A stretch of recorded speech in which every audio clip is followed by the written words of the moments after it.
starting to play as Batman. This video is purely for entertainment and does not infringe on copyrights or laws. The rights to the novel and image belong to the original author. We do not claim ownership. Don't like waiting and want to listen to this fanfic in full now? Subscribe to our Patreon, where you'll find the best fanfics.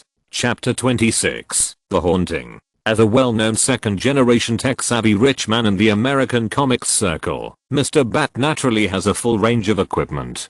There are bat planes, bat submarines, and bat vehicles. The Bat motorcycle, which has a completely different style with the addition of original author Shotaro Ishimori, also has bat motorboats and bat gliders, etc. Chu Cheng has no doubt that, if Mr. Wayne feels it is necessary, he might even have bat tricycles and bat skates. Planes are relatively conventional equipment.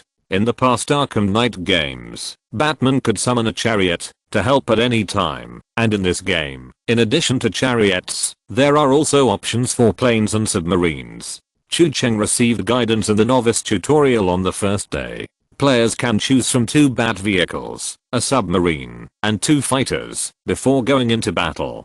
During the battle, they can summon vehicles to help by pressing the E key. At this moment, the style of the painting in front of me looks a bit like a big guy with a K-style flavor. The heroes who like to fight with this kind of thing, in China, it is usually Superman. In Japan, we usually call them Ultraman, and in China, we usually call them Cantonese, crossed out. In short, this kind of thing is obviously beyond the personal ability of the Batmaster. After all, the master said that I'm just a detective and don't have the power like them.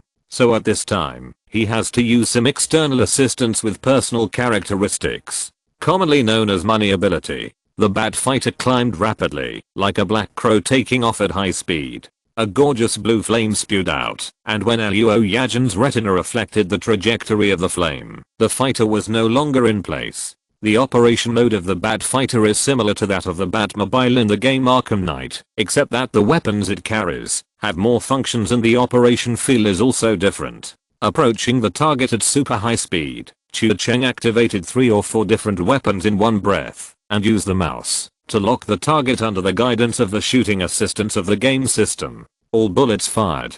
The Wayne Group's specially made machine guns, the Bat Fighter's customized tactical missiles, and the DC Universe's unique black technology penetrating bullets fired at super high speeds have extremely amazing firepower. Batman usually adheres to the creed of not killing people, so his conventional weapons are non-lethal and auxiliary weapons mainly for interference and control. But this does not mean that he has no lethal firepower, because Batman just doesn't kill people. As a member of the Justice League, Batman has to go on business trips with his good friends every few days to fight alien fleets and space monsters are daily. If they are not gods, they will be killed. Batman never shows mercy when fighting non-human creatures, and he has even killed real gods. As a mortal, being caught in the middle of the battle of gods all day long sounds difficult enough, and if there is anything more difficult than this, it may be that his group of immortal teammates are waiting for him to kill every day. Strange to say, all the members of the Justice League are gods.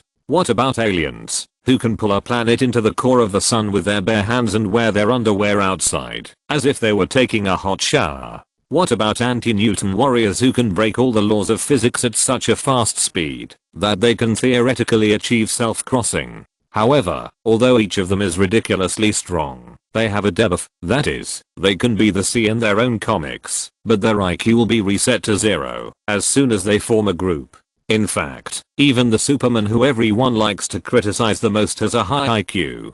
Superman has many moments of intelligence highlights in his personal comics. The super brain is not a joke. It's just that these gods are very metaphysical. Every time they go to the Justice League to fight in a group, 1 or 2 of them will say I've put the top lane master in charge, and basically the daily group fight is Batman's I'm going to catch one of you. Especially when some magazine screenwriters are crazy and the plot is out of control. Those people in the Justice League are really acting when they give up, and they can't even do E, W, Q, and they just give up without losing any skills.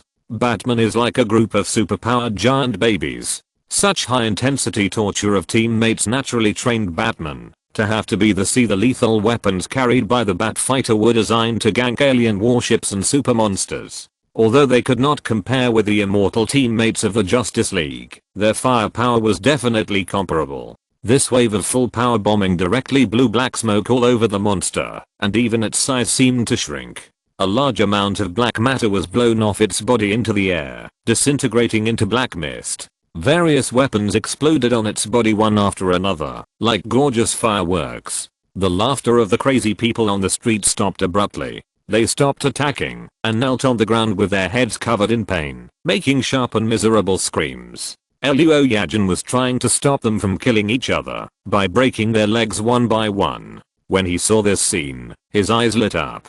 It worked. The twisted monster was the source of infection on this street. The infection has just been released now, and attacking it can effectively interfere with its influence on people's minds. If we wait until the headquarters flies to support us, it may be too late. But it might not be too late now. As long as we destroy this monster in time, we might be able to cut off its influence on pedestrians. The only one who can do this now is undoubtedly the blackbird hovering in the air. This round of bombing also attracted the attention of the monster. Two thick tentacles shot up and pierced the dark bat wings in the air. This time it was not a random stab. It read the trajectory of the fighter plane in advance and launched a fierce attack with extremely accurate prediction. But the side of the bat plane spit out tail flames towards the bottom of the plane on the right. The fighter plane suddenly moved horizontally with an extremely unscientific movement, and the two tentacles swept through the air, just barely piercing the after image of the fighter plane. Seeing this scene, Luo Yajin was stunned again. Although he had not learned to fly a plane in Hawaii, he had been in the 9th division for so long that he had seen pigs run. Even though he had not eaten pork, he still had a rough idea of the performance of the fighter planes in this world. What the hell was that just now? What kind of flying action was that? Is this thing really an airplane that can push forward at will and do evasive maneuvers, as if it were a joke? And even if an airplane is capable of such performance, what kind of monster would a pilot be who can control this airplane to complete such maneuvers in time and perfectly evade attacks? Of course, he was overthinking this, because what he saw as a high-end operation that looked like a show of skill was actually just a direction key plus a shift key for Chucheng. After watching for a while, he only found that there were more and more shocking scenes. Although he didn't know much about airplanes, he also knew that this jet fighter could move and stop at will, could hang in the sky like a helicopter, to bomb at a fixed point, and could instantly push forward and accelerate to move sideways in any direction when being attacked. This was definitely not scientific. Although he didn't know much about airplanes, he knew that this jet fighter could actually reverse on the spot, which was definitely wrong. He saw with his own eyes that the front end of the wings on both sides of the thing had jet nozzles protruding, and the propulsion flames sprayed forward, and then it actually reversed strangely at a high speed, avoiding the sweep of the tentacles in front of it, while a series of ammunition hit its face. You can tolerate its fast speed and abnormal mobility, but isn't it a bit too much to say that it can also reverse? Bang! A shell exploded on the monster's head. The monster, which was bombarded by firepower continuously, has shrunk again and again. After a freezing bomb, endless ice crystals fell and covered its whole body in an instant. The monster, in a weak state, was unable to resist. It was covered with ice crystals, and it was very difficult for it to even shake its tentacles. It was as slow as an ice sculpture. Luo Yajin, no, what kind of weapon is this? It can freeze such a large target in a few seconds. Are you sure this thing is not a freezing spell with a layer of technology? So this madman should be a wizard, right? In fact, the sponsor of the technology of this warhead is the famous Gotham villain Mr. Freeze. Well, maybe this gentleman did not sponsor it voluntarily, but it doesn't matter much.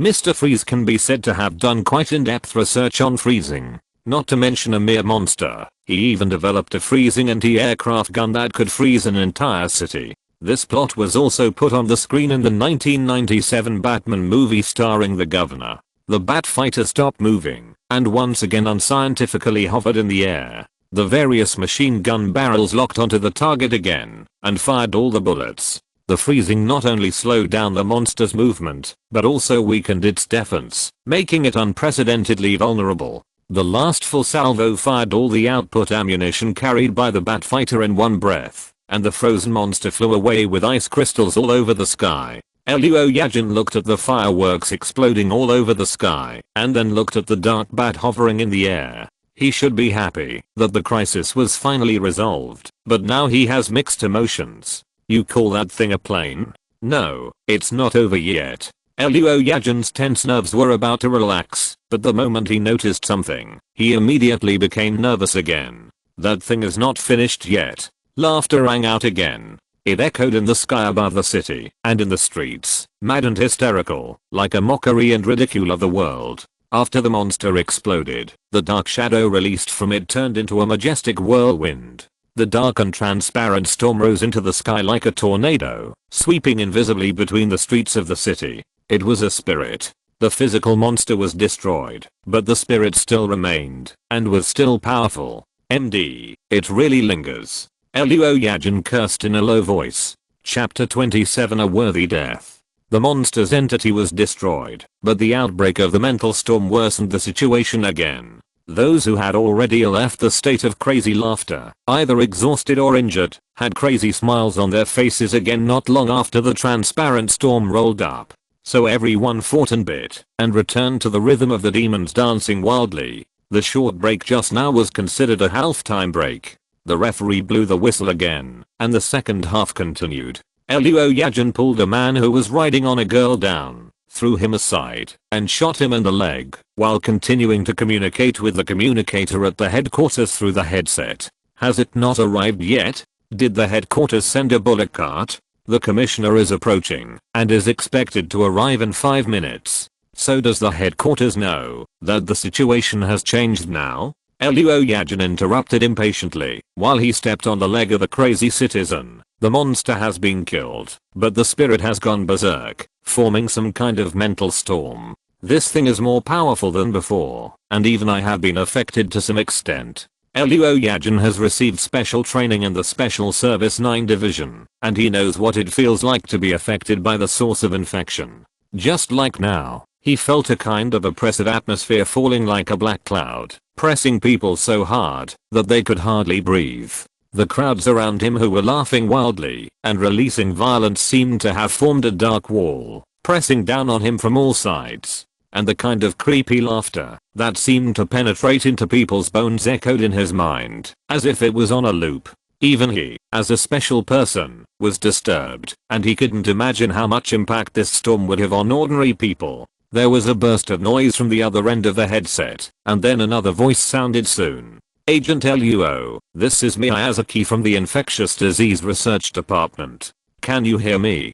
Professor Miyazaki's voice sounded from the other end. Yes, I'm busy breaking legs. Luo Yajin broke 2 more legs while he was talking. The infected people can't feel pain, and the trauma can't stop their laughter, but it can effectively restrict their actions and prevent them from turning the streets into an unlimited free-fighting competition arena. I have only deduced in theory that the source of infection releases mental storms. To be honest, this is the first time I've seen it with my own eyes. It's incredible. The power of those ancient beings is really magical. Professor, can you pick the key points? It's quite urgent here. Luo Yajin interrupted unfriendly. And for some reason, listening to the professor's voice, this situation seems to make him a little excited. Could this be the legendary scientific research madman? Okay, then I'll just tell you the conclusion. Professor Miyazaki said, in short, the mental storm cannot be maintained out of thin air. To maintain such an output, there must be a source of infection at the eye of the storm. Eliminate the source of infection, and the storm will naturally subside. Then I fire a burst of bullets into it? No. If a rash long-range attack fails to kill the enemy in one shot, it will instead intensify the scale of the storm and cause greater irreparable damage. Luo Yajin paused briefly and turned to look at the dark storm. In other words, we need to go to that center and make sure that the source of infection is eliminated? That's right. Someone needs to go in and make sure his head falls off. But some infected people won't die, even if their heads fall off, right? That's a minority of cases. Besides, even if beheading doesn't kill him, it can prevent the source of infection from continuing to maintain the mental storm and achieve the effect we want. Professor Miyazaki paused and said, "Of course it would be very dangerous to do so. The infection intensity of the mental storm may be higher than that of a regular source of infection. To be honest, even if a special person goes in, I can't predict what the result will be." Luo Yajin was silent for a moment, then chuckled. "Professor, are you euphemistically saying that I might become the same as these people?" The crazy crowd surrounded him, and the messy block seemed to have turned into some kind of twisted nightclub dance floor, and as the only sober person, he seemed out of place in this huge dance floor. "I want to remind you that, even if you successfully eliminate the source of infection, it may cause irreversible effects on you," Professor Miyazaki said. "Maybe even if you save everyone, when the support team arrives, they may have to. Don't worry." Luo Yajin lit a cigarette, held the cigarette, but in his mouth, and walked towards the dark and transparent storm, while changing the ammunition of the gun. "If necessary, I will save a bullet for myself later."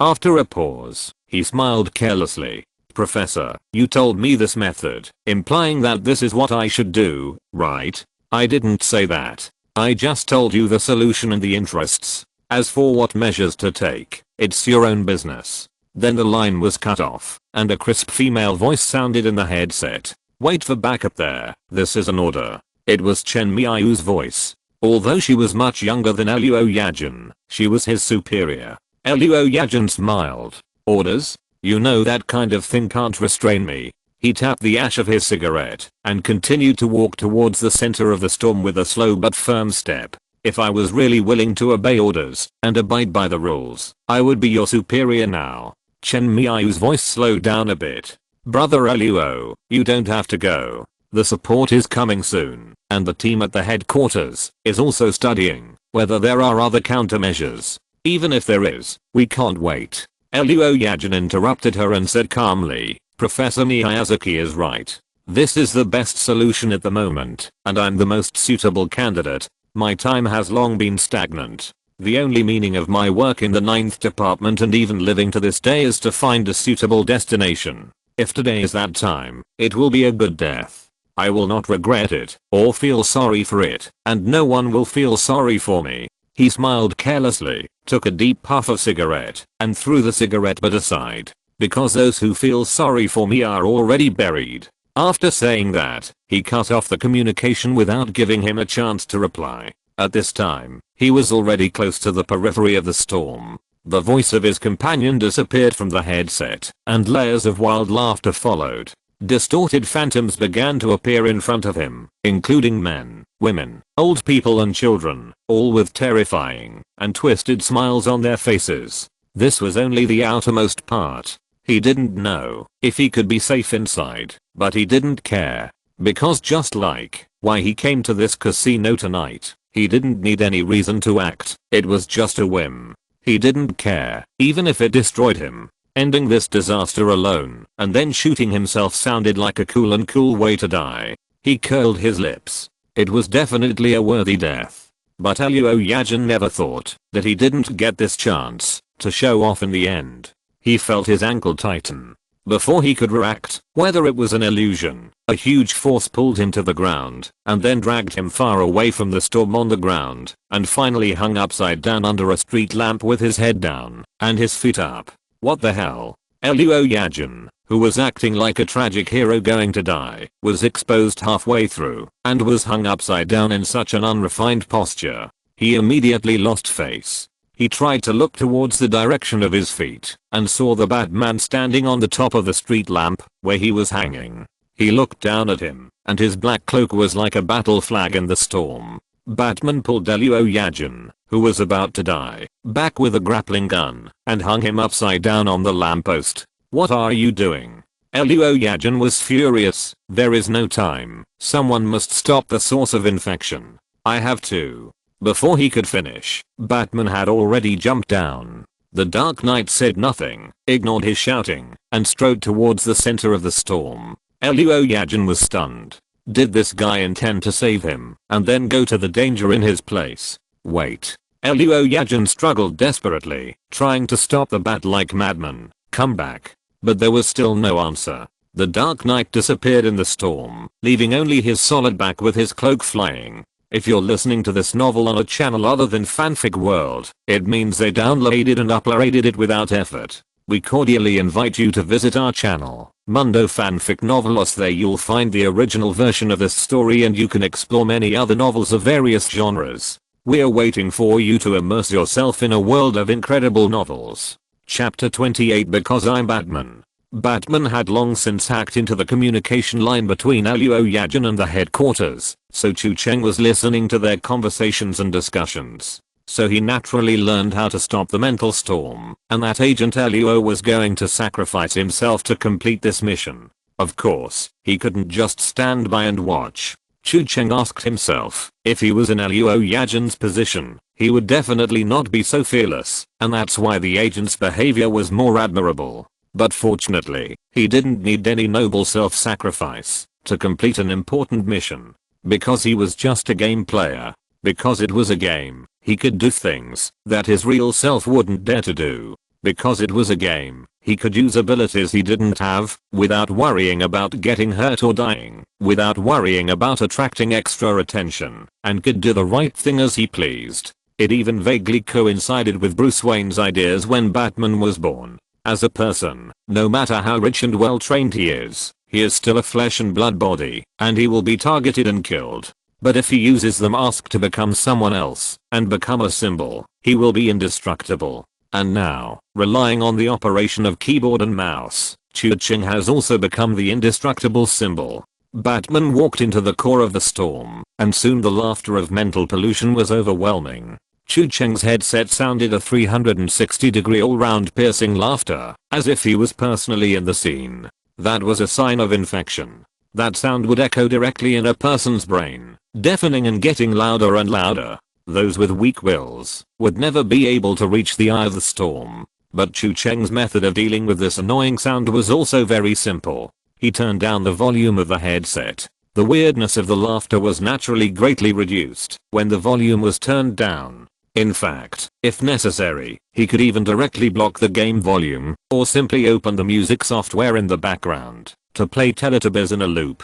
This is a common trick used by players to deal with horror games. Ghosts or ancient gods, those guys who like to play tricks are no match for Teletubbies. Soon he came to the center of the storm. There stood a man. He still looked like Guan Yi, but he was no longer human. The irreversible deep infection had turned him into a representative of some ancient existence outside of humans, a mobile source of infection. When the figure appeared in his field of vision, Chu Cheng had already controlled Batman to lock the target from a distance. He selected a weapon from the equipment bar, held down the right mouse button to lock it, and tapped with the left button. The small dart flew out of his hand like a bat breaking through the air. But the man seemed to have sensed the approach of the dart from a distance. He tilted his head slightly, and the dart flew through the air, and nailed into the wall behind him with a snap. Missed, huh? The man's mouth opened in a more creepy arc. It seems that your aim is not very good. But he did not notice that the dart nailed into the wall flashed a dim red light twice, and then the explosives filled in the dart exploded with a bang. The wall was blown to pieces, and the shockwave swept the fragments everywhere. The man was blown to the ground with a shattered face. He just stood up before Batman rushed to his face, and he didn't even have time to adjust his stance. He attacked with a jab, but Chu Cheng skillfully stepped forward and let Batman slide to the wing, and then controlled Batman to punch back. The man reacted quickly and blocked Batman's punch with his right palm with 5 fingers open, as if he wanted to take advantage of his great strength to take a punch. But he miscalculated. The moment Batman's black boxing gloves hit his palm, azure blue current suddenly burst out, and countless arcs burst from the front of the fist, blasting the opponent's palm into a bloody mess. Chu Cheng seemed to be able to smell the barbecue through the screen. Batman's gloves are equipped with a powerful electric shock function. Although he never uses lethal power when dealing with street thugs, he naturally doesn't have so many requirements when dealing with non-humans, so he directly uses full power. Chu Cheng, wild infected people have appeared. Come on Batman, use 100,000 volts. The effect is outstanding. Although the electric shock could not kill the person, the infected person's arms obviously softened, and the muscles seemed to relax due to the electric shock.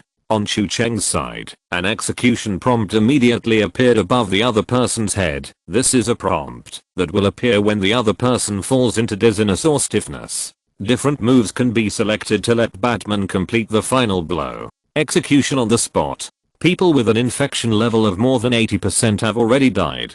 The infected are just zombies, so Batman's principle of not killing is naturally not applicable. Batman rushed behind the man, and a bat dart bounced off his hand with a click. He restrained the man from behind, raised his hand and dart fell, and the sharp blade that cut through iron like mud cut the man's throat like a hot knife cutting butter. The red dart dragged a long trail of blood, and the man's head was broken at the neck. The headless body twitched twice, then bent his knees and knelt down, and fell to the ground, and the bright red blood from the broken end flowed all over the ground. The head rolled twice after it fell to the ground, dragging blood, and stopped in a pool of blood. The laughter stopped, but the storm around did not mean to stop, but seemed to be even more intense. The surrounding streets and buildings were all submerged in the boundless storm, and the overwhelming dark clouds made people breathless. The severed head, after falling to the ground, miraculously rolled on the ground by itself, and turned back to face the screen.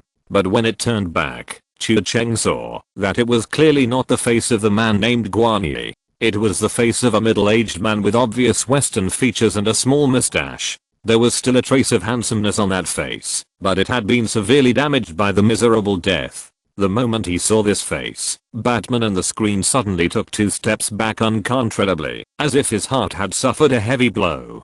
Father? Chu Cheng's heart was also trembling. At this moment, he realized that this face belonged to Batman's father, Thomas Wayne. But how could it be here, at this time? Such a place? Chu Cheng suddenly realized that the screen seemed to have tilted a few degrees unnoticeably. The screen filter also darkened, and the edges of the screen became a little blurred. He quickly thought that this was the way in many action games, when the protagonist was poisoned or had hallucinations, and the game used the screen to hint to the player. So what he saw on the screen now was a hallucination from Batman's perspective? In other words, even Batman, as a game character, was not immune to the influence of infection. When he went deep into the mental storm, why didn't you stop him? Thomas Wayne's eyeballs bulged, and his hollow eyes clearly looked like those of a dead person, but his dry and pale mouth was still talking. Chu Cheng, who was familiar with the story of Batman, quickly realized that he was referring to the gangster who shot and killed the Wayne couple that year. You should have tried to stop him. Like a man, Chu Cheng knew that this was completely nonsense. When he heard this, Batman was only 8 years old that year, just a helpless child. If he really tried to rush up and fight the gangster, it is very likely that the world line would change, and it would not be the Wayne couple who died, but him. This is not the real Thomas Wayne, and the real Thomas would never think like this. This is just Batman himself being obsessed with something. After so many years, he still blames himself, and still thinks that, if life could be repeated, if things were a little different back then, his parents wouldn't have to die. Me. Batman in the picture was a little confused. He stumbled back 2 steps, not daring to face the shocking head on the ground. But when he turned around, a new scene had emerged in the dark storm behind him. A dark alley, a few street lamps that had been in disrepair for a long time. A broken necklace. The pearls that were originally strung on the necklace rolled all over the ground, like the tears of a mermaid. A beautiful woman in luxurious clothes fell in a pool of blood, tilting her head and staring at Batman. Bruce, save us. It's so dark here. I'm so scared. Batman trembled again and stumbled back. Mother. Although it was a bit cruel, this was exactly why the character of Batman was his core. Just like all Spider-Man screenwriters are unwilling to let poor Uncle Ben go, whenever there is a Batman story, screenwriters always like to drag out his parents and repeatedly whip their corpses. There was even a time when some overly aggressive cosplayers specifically cosplayed the Waynes, and when they saw Batman at the comic convention, they would throw themselves on the ground. The scene was funny, but it was a laugh that could make 20 years of merit disappear. Chu Cheng hurriedly controlled Batman's perspective to move away from the illusion of the Waynes. The WASD on the keyboard could still control Batman's movement, but his steps were obviously much slower. He could only walk, not run or jump, and the attack keys did not respond. Then he knelt down, and the filter was extremely dark. The alley disappeared, and the surroundings once again turned into a chaotic storm, as if there was an endless void. A voice came from the depths of the void, and it was a shrill laugh. "Look, this proves that I'm right even more." The voice sounded in the void. "Everyone is afraid of nothingness, of uncertainty, of the feeling that nothing is under their control." The voice said, "You are especially like this, aren't you? Although I don't know who you are, I can feel it. You are extremely afraid of something, more afraid than most people. And the way you choose to fight that fear is to dress yourself up like this devil.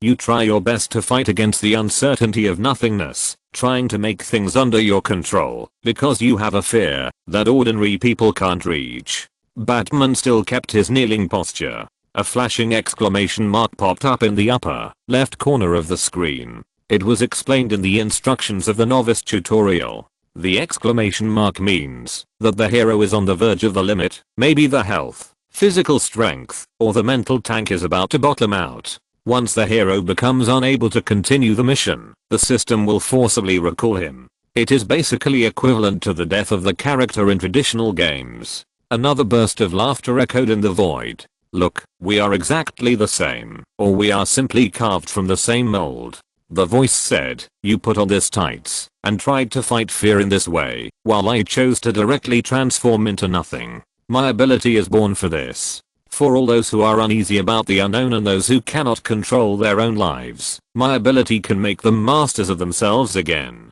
Everyone can release their true thoughts, tear off the rules and regulations, and no longer need hypocritical disguises. They can happily be their truest selves. They can all become nothing, and let those who think they have mastered the rules feel the horror of nothing." While speaking, the figure of Guan Yi appeared again. He smiled crazily and weirdly, and walked forward with a fire axe in his hand. Chu Cheng was almost rolling his face on the keyboard, but the Batman in the picture still did not accept the input. But the camera shook slightly as he input. Guan Yi walked in front of Batman and stopped, and he smiled and picked up the fire axe. Not sure if it was an illusion, but Chu Cheng seemed to see Batman's fingers move. Almost reflexively, Chu Cheng used the hand speed of the unicorn arm that he had cultivated for more than 20 years of being single, and tapped the right button of the mouse frantically and continuously. That was the key for defensive counterattack, which could control Batman's defensive counterattack at the moment of being attacked. The fire axe fell. At the moment when the sharp and heavy edge of the axe had almost fallen, Batman moved. He suddenly slapped the opponent's wrist with a palm, deflecting the direction of the axe. At the same time, he rolled on the ground, avoiding the axe in a thrilling way, and only a corner of his cloak was cut off in half. What? The opponent seemed to be surprised that he had recovered his mobility in this situation. But he was too late to return the axe. The electric shock boxing gloves hit him twice in a row, and the full power current paralyzed his nerves. Batman took advantage of the situation, and grabbed his arm, and pulled him over, and the dart was across the man's throat. Why? Guan Yi was stunned, and for the first time, the crazy smile on his face weakened a little because of shock. How could you, who is not even a special person? He couldn't figure it out, and it was impossible for him to figure it out. Only special people have the ability to be immune to infection. And even special people can only resist most infections. Once they are infected by an infection source that is beyond their tolerance, even special people cannot recover from the infected state by their own strength. Even special people can't do it, let alone this bat-like madman who is not even a special person. And he only got a cold and resolute answer. Because I'm Batman. The bat dart passed by, and the head fell to the ground. The dark storm stopped suddenly. Chapter 29 Bat Monster. It's finally over. This time it wasn't an illusion. Batman relied on his own amazing willpower, which was almost superpower level, to suppress the illusion caused by the mental infection, and successfully completed the counter kill under the strong pressure of the mind. But as the kill was completed, the screen in front of Chu Cheng immediately went black, and returned to the hero selection interface. Batman and the character column became unselectable. The only hero that could be selected to fight was the huntress who was shipped 10 times last time. Chu Cheng moved the cursor to Batman, and after staying for 3 seconds, a line of status description appeared under the character. Resting. Progress 0%. Estimated remaining time 24 hours. In other words, although the hero character controlled by Chu-Ching can be resurrected and recover from negative states, it is not like in ordinary games that it can be resurrected immediately in full state. Resurrection has a cooling time. For example, after Batman is exhausted, it takes a day to recover to full state and attack again. Chu-Cheng's eyes fell on the huntress beside him. I used to think that it was redundant to draw such a hero character with the same positioning as Batman, but now it seems that it is not entirely true. At least in the next 24 hours when Batman was overdrawn, if there was any emergency that required a fight, the only hero he could use was the huntress. In short, she was a substitute. Just like the water dispenser manager in the team, he might have been sitting on the bench managing the water dispenser from signing to retirement, but this position really couldn't be missing. Chu-Cheng had been nervous and focused on the operation just now. Now that he finally stopped the operation, he found that he was sweating profusely and his clothes were soaked with sweat and stuck to his body. It is said that the first time is unfamiliar, the second time is familiar, and the third time is comfortable, but Chu-Ching has done this several times, and the after effect is stronger than the previous 2 times. He even felt a little weak in his hands and feet, and he almost fell when he wanted to stand up from the chair. His eyelids were as heavy as if they were filled with lead. Now he didn't give in to anyone and held onto the wall. He groped along the wall to the bed in a daze and fell into it as soon as he turned over. The vast and soft touch was like the taste of life, and he immediately fell into it. He closed his eyes for a long time before falling into a deep sleep. Chu-Cheng fell asleep peacefully, but the others were destined to be sleepless. The team of the 9th Special Service Department quickly blocked and controlled the scene, and all those suspected of being infected were taken away for quarantine and investigation. As the only agent present throughout the whole process, Agent Luo Yajin was finally taken back to the headquarters after undergoing a full body examination that wanted to find out his basics. When he came to the conference room, the senior executives and senior experts of the headquarters had been waiting for a long time. Before Luo Yajin came in, the experts had already started a heated academic discussion on the monster that appeared in the city. If an ordinary person saw this thing with tentacles, eyes and barbs all over the body, he would either have some associations that would reduce his sanity, or he would think that this thing was somehow related to magical girls. But researchers have to think abstractly. When these people saw that thing, they all focused on how awesome it was and how it worked. Can we find a way to make another TND in the lab? In fact, the infection incident did not happen long ago. The first infection was discovered more than 2 years ago. The 9th Special Service Department is also a new department that was established not long ago. The experts are still in a state of half understanding and half exploring the principles of various infection incidents. It is the first time that the spirits of multiple infected people have gathered into a large monster. The 9th Special Service Department has no experience in dealing with such incidents. When the management, who were sleeping soundly on the Kang in their own homes and other people's homes, learned the news in the middle of the night, they were stunned. In the past, the infected people could use mental illness, drunkenness, revenge on society, and other excuses to cover up the trouble. If the scale was large, the news could be blocked. Even if 1 or 2 with superpowers occasionally appeared, it was not impossible to suppress them. Anyway, they have the invincible river crab beast, master the supreme power of 404, and possess the great skill of silence, which is against the sky. They are invincible in the entire network. But this time the situation is different. A large number of people at the scene were affected by the strange monster, and such a big thing must have seen more people in the city. After all, not everyone is a StarCraft player, and it is even more impossible for everyone to be a Fuso referee. You can't fool the people and say that we dumped too many things that shouldn't be poured into the sea, which caused it to become this ghost-like octopus, right? In fact, it is not impossible to cover it up. With the ability of the Special Service 9 Division, if they are determined to do it, even an incident of this scale may not be forgotten. But even if you forget this time, what about the next time? This rampage monster may not be just an isolated incident. No one can guarantee that it will not happen again. The body of the man named Guan Li has been recovered and is undergoing routine safety inspections. After the inspection and quarantine observation are completed to ensure safety, it will be time to dissect the source of infection. They must figure out the principle of the infection source this time. In addition to the abnormal infection source and monster this time, the most eye-catching thing in the incident is, of course, the mysterious bat monster. This is also the main question that everyone in the conference room wants to ask Luo Yajin the most. Luo Yajin started by talking about how he broke into a gangster's casino alone. No one was particularly interested in the first part, and he quickly and concisely explained it, and no one asked any questions. When he mentioned the bat monster, everyone immediately had more questions. Fortunately, Luo Yajin turned on the video recording device he was equipped with when he took action.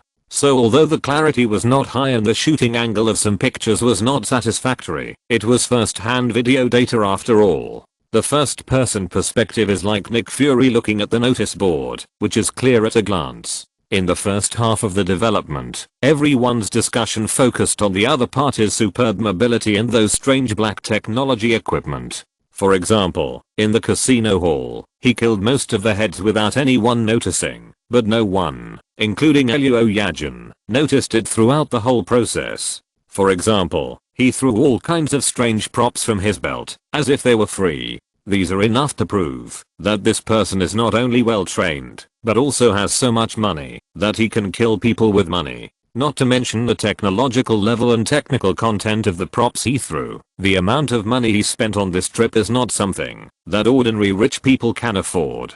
Then the scene shows that the monster appeared, and the black bat fighter that almost showed off its domineering and rich face was hovering in the air. The bat monster raised his hand and grabbed the plane with a grappling gun and rose up, leaving everyone with a handsome back. It can be a hovering jet fighter. The person who spoke was sitting at the end of the conference table. He was a man with a calm temperament. In the previous discussion, he didn't say a word, but was intimidating without anger. His back gave people a calm and reliable feeling. The chairman of the Special Service Section 9, Li Changcheng.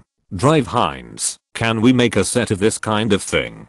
He looked at a white coat beside him. Dr. Hines, an expert in the relevant field, adjusted the glasses on his nose and said, it's not impossible. We already have a prototype with similar functions, but the technology is not mature enough to be put into actual combat. The technology on this plane does look more powerful than the prototype under test. If possible, I would also like to have the opportunity to study how it overcomes the technical difficulties we encounter. After a pause, he added, it is indeed very cutting-edge technology, and it is not something that can be bought with money. However, the relevant technology is already in the testing stage. I believe that within a year we should have fighters equipped with similar systems put into actual combat. If Dr. Hines still admired the black fighter on the screen and had inexplicable confidence in his own technology, then the 3600 RPM Gatling gun that would save all living beings in the next few minutes would blast his confidence and naive worldview into pieces. The bat fighter on the screen moved quickly. If laymen only think that some of its operations are wonderful, flexible, and gorgeous, then Dr. Hines, as an expert, feels that all his scientific research has gone to waste when he sees these pictures. What the hell is this silky smooth steering? How can it drift like a hearse? What the hell is this Armstrong jet Armstrong 3.5 turns? The continuous bombardment of the doctor's worldview reached its climax when the bat fighter completed a set of reverse parking that would make Newton's coffin rise to the sky. Dr. Hines was dumbfounded. Is this thing a plane? Chapter 30 A Madman. In fact, even the most conceited researchers know that their current understanding of infection events is limited, and many things are still to be observed, summarized, and explored. So even if a special infection source like this one and a monster appeared, they were not too surprised. The past year has made most of them more and more accepting of supernatural phenomena. Now even if someone tells them that there is a group of infected people riding brooms and playing football in the sky, they will not feel strange. But that is limited to supernatural phenomena related to infection. But what is this plane? The blurry black plane on the screen is simply rubbing the three views of all relevant technicians on the ground, especially for experts in related fields. It is tantamount to mocking them in the face. A few seconds later, when they saw, that thing fired a freezing bullet and froze the huge monster into ice chips with a snap. Another person at the table couldn't sit still. Impossible. The person who spoke was Shi Jinqiang, the head of the equipment department. No weapon can achieve this freezing effect in such a short time. The minister said firmly, there is no such technology in the world. But I saw it with my own eyes, and it is, just as the video equipment recorded it. Luo Yajin said. Shi Jinqiang did not speak again, but frowned and continued to mutter something like it's impossible, it's unscientific. At the end, when everyone saw the madman in the bat costume walk into the dark storm alone without looking back and ended everything, although everyone present had already heard the brief story, many people were still moved when they saw this scene with their own eyes. Agent Luo, you said at the time that even you were affected when you approached the outer edge of the storm? The questioner was Professor Miyazaki. Yes. Luo Yajin nodded. That is one of the strongest sources of infection I have ever seen. I don't know what kind of impact it might have on me if I enter the center of that storm. Agent Luo's infection level is 87%, which is the highest among the regular agents in the 9 departments. At the same time, his resistance to infection is also very strong. If even he can feel the impact of the rampage of the infection source, you can imagine how powerful it is. Professor Miyazaki said with an interested expression. And according to what you said, that bat monster was able to enter the center of the whirlwind alone and solve the infection source alone, which makes me a little curious about his infection level. Maybe he is a special infected person? If he is completely immune to all forms of infection, this makes sense. I don't think so. Luo Yajin shook his head. He took out a silver gray device and placed it on the conference table. This is a special identification device for special people developed by you, Professor Miyazaki. Luo Yajin said. Unlike ordinary infected people, the infection level of special people cannot be directly measured by conventional testing equipment. Only a full set of physical examinations can find out the infection level of special people.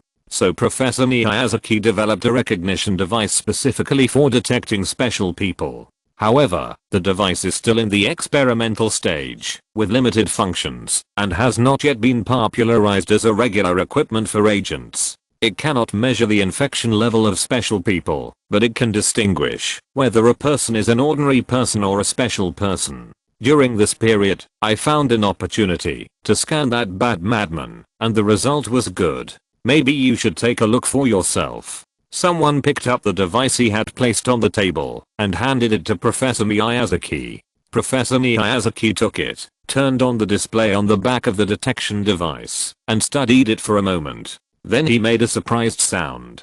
Wait. No, this is impossible. He raised his head. His expression looked strange and confused. Did you scan the wrong person? That was my first reaction at the time. I also suspected that this thing was broken. Luo Yajin smiled and seemed to be satisfied with the professor's similar astonishment.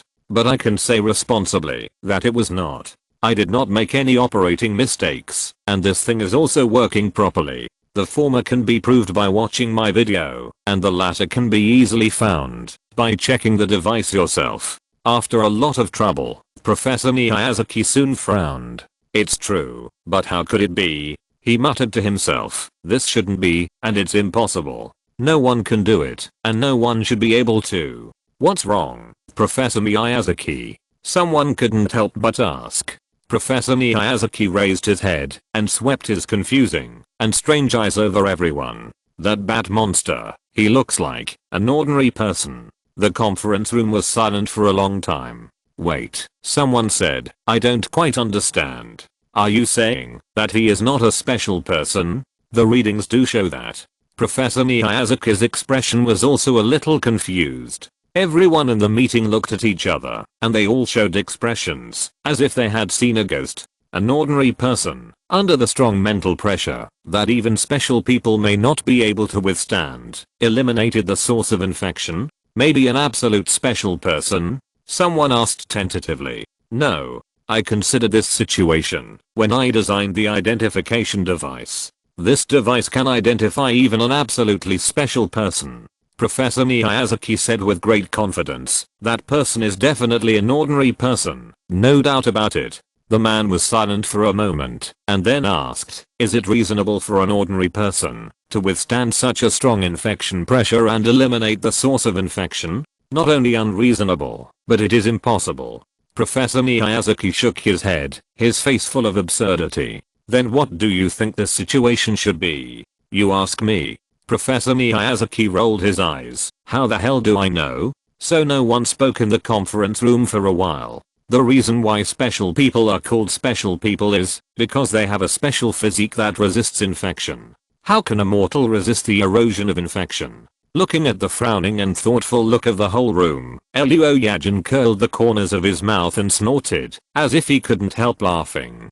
Chairman Li Changcheng glanced at him and said, Agent Luo, do you have any opinions? Yes, I do. Luo Yajin smiled. I'm just afraid you will sneer at me. Try to say it out loud. Li Changcheng said, everyone here is an authority in their respective fields and has received professional training. No matter how absurd it is, we will not be surprised. Really? Luo Yajin put away his smile and said seriously and leisurely, if you ask me, I think the reason why he can fight the infection is not because of any special ability or special physique, but pure willpower. Willpower. All the experts were stunned. Yes, it is willpower, which is far beyond the strong willpower of all of us here. The expressions of everyone in the conference room became interesting. A mortal body, relying on willpower to fight infection? Or a strong source of infection of this magnitude? Is it funny? Everyone's eyes were cast on Professor Miyazaki, who knew the most in this field, but the latter also had an expression of hearing a fairy tale, as if he only thought that it was funny to have such an idea. See, I told you that you wouldn't take it seriously. Luo Yajin shrugged. You haven't seen him in person, so you may not understand. But what I want to say is that I'm always very accurate in judging people. Even through the costume and mask, I can tell what kind of person he is. Oh.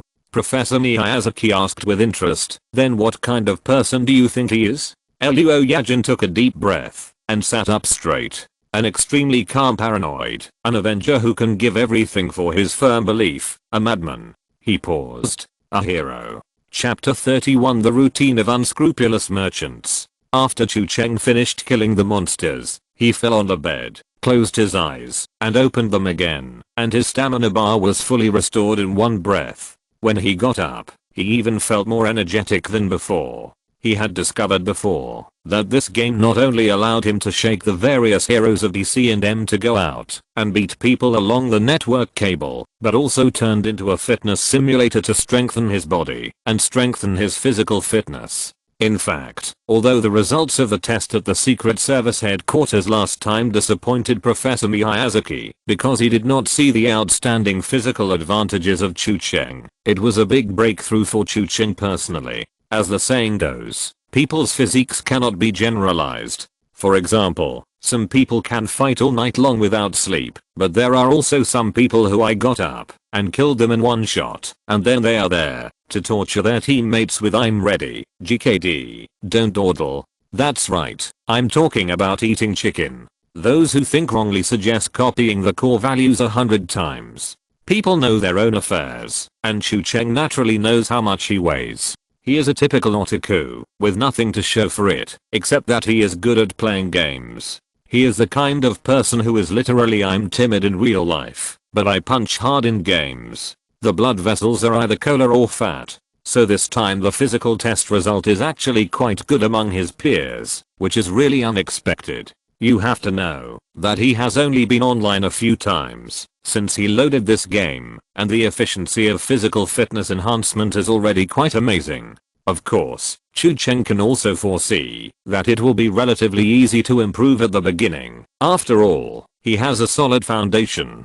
To put it in a more emotionally intelligent way, it means that there is a lot of room for improvement, so the enhancement will definitely be fast. But it will definitely get slower and slower in the future. Moreover, he is not sure whether it is possible to surpass the limit of the human body if he continues to strengthen in this way, or even join the ranks of those gifted people who can break steel bars with their bare hands, crush rocks with their chests, and drive big cars as a child. It seems that something strange has mixed in. Of course, that is not important. In addition to physical enhancement, the new heroes and equipment rewards exchanged with hero points in the store are naturally very important. The new hero determines the upper limit of the Pokemon he can send into battle. No, it is the upper limit of superheroes. He should shake out something like Superman and the Hulk as soon as possible so that he will be more confident. Chu Cheng got up, washed off his sweat, and changed his sticky clothes, ordered a taquilla, and then immediately sat back in front of the computer. Although he was well rested after a good sleep, he was very hungry. Playing games is a high intensity and intense exercise behavior, and he still knows the common sense that fasting exercise is harmful to the human body, so he didn't plan to go out for a walk in the superhero vest before the taquilla arrived. He logged into the game and clicked on the store directly. After completing the mission last night, Batman was directly overdrawn and disappeared, and Chu Cheng himself was also a bit exhausted. After the game ended, he was squeezed out of everything, and he didn't even have time to count the kill points reward for this trip before falling into bed.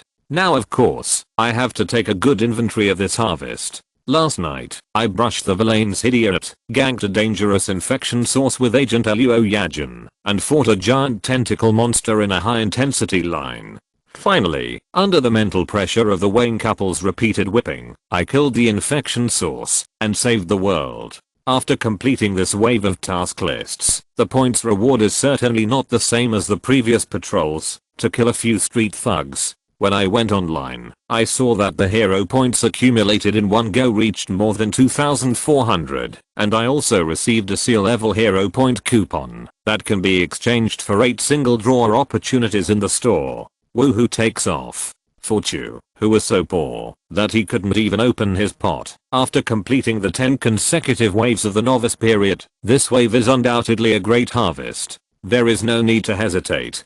Chu Cheng first got up and went to the bathroom to wash his hands repeatedly to get rid of the bad air, and then returned to the computer to start drawing directly. Although perhaps every card drawing player has a dream in his heart that everything is inevitable for a true European emperor, even drawing cards can be created, but as the saying goes, ideals are full and reality is skinny. Unscrupulous merchants always collude with the god of misfortune, and they smash the player's unrealistic fantasies again and again. Chu Cheng clicked on the sea-level teleportation array, held his breath and concentrated, and directly clicked the first activation button. Thank you for participating. But it doesn't matter, 50 points can draw one card in the teleportation array, and 2400 plus points are enough for him to waste 48 cards. The first miss card was just a small test. In the words of DNF players, it is called a padding. Of course, padding cannot be considered a shipwreck. The person in question is currently in a stable mood. So Chu Cheng continued. Draw a card. Thank you for participating. Draw a card. Thank you for participating. Draw a card.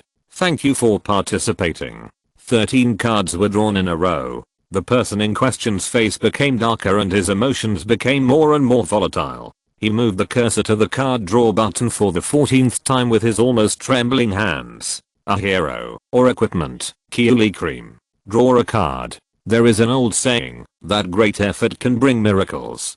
Chu Cheng thought that maybe it was because he clicked the mouse hard and hard enough. After 13 consecutive thank yous for participating, a burst of glory finally broke out on the screen. It is said that men may be dizzy with 3D, but never 36D. The latter is simply a perfect portrayal of the appearance of this new character in Glory. The heroine has a figure that is so impressive that it seems a bit exaggerated in reality. She shows a pair of long white legs with well-proportioned flesh and bones, and holds a pair of iron forks similar to those of Raphael in Ninja Turtles. Arika is an anti-hero character under Marvel, and the old lover of Daredevil. A top assassin, a master of fighting and stealth, she can at least be considered a third-tier character in Marvel, where there are so many characters. Of course, compared with these ability descriptions, for Chu Cheng, her only feature may be that she can charge.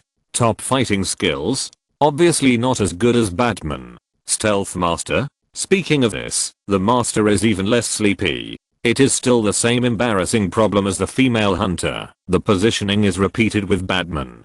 Chu Cheng slowly discovered that a large number of heroes in the sea level hero pool may have similar problems. Because there are many mortal heroes in this file, and the master is the ceiling among mortal heroes, he can basically do what others can do, so other street heroes seem a bit useless. But it doesn't matter, there are still a lot of points. Another 10 combo. 2 pieces of hero equipment of unknown meaning. 6 shots. Thank you for participating, plus 2 new characters have been shipped. Another new character with a curvy figure, a flawless body wrapped in a black tights. The texture is easily reminiscent of some latex point avi, especially the deep ravines squeezed out by the pair of exaggerated headlights in the black tights. People directly say that this pair of evil is worth fighting. What's more amazing is that this girl still has silver hair. To be honest, this kind of hair color with a high concentration of two-dimensional is still rare in American comics. Felicia Hardy, codenamed Black Cat, thief, anti-hero, member of the superhero organization Defenders, and one of Spider-Man's harem. It's easy to see from this positioning that it is the Marvel version of Catwoman, and even the fact that she likes to be entangled with the hero protagonist is copied. Of course, the things of Marvel and DC cannot be called plagiarism, that is called human relations. After all, there are countless creative exchanges between these two companies. Today Marvel copied the Justice League and tomorrow DC copied the Avengers. DC created the Suicide Squad, and Marvel immediately said that we just came up with an idea called the Thunderbolts. Isn't it a coincidence? In short, it is difficult to say who started this cycle of love and hate. This one may be useful. After all, her positioning as a thief is not so overlapping with Batman. Although Batman is not incapable of stealing things, after all, he is a superhero, not a thief, so he is not so professional. As the saying goes, every profession has its own expertise. The character of Black Cat has a specialization in stealing. If you want to do something sneaky in the future, you can consider replacing her. However, the other new character released 10 times in a row is a bit confusing. Crowbar? Chu Cheng was at a loss. Marvel and DC have such a hero? Looking at the image of the hero in the picture, a black man with the same hairstyle as Lex Luthor, a big and strong figure, a muscular body in a somewhat funny vest, and a skull on his chest like the Punisher. No, this guy looks like the kind of cannon fodder that Batman would knock down on the road every night when patrolling. At best, he is an elite monster, neither an important character nor a hero. And what is the code name of Crowbar? Can your screenwriter department name the characters more casually? Chu Cheng clicked on the character introduction blankly, wondering if this guy might have a bitter and vengeful story behind him despite his plain appearance. The codename Crowbar might be a tragic clue that runs through the character. American comic screenwriters are best at this when it comes to character creation. However, it was not. After reading the character introduction, Chu Cheng was even more confused. The introduction said that this Crowbar was a villain under DC Comics. He was originally just an ordinary gang leader. The reason why he was named Crowbar was because he was more comfortable using the crowbar in street fights.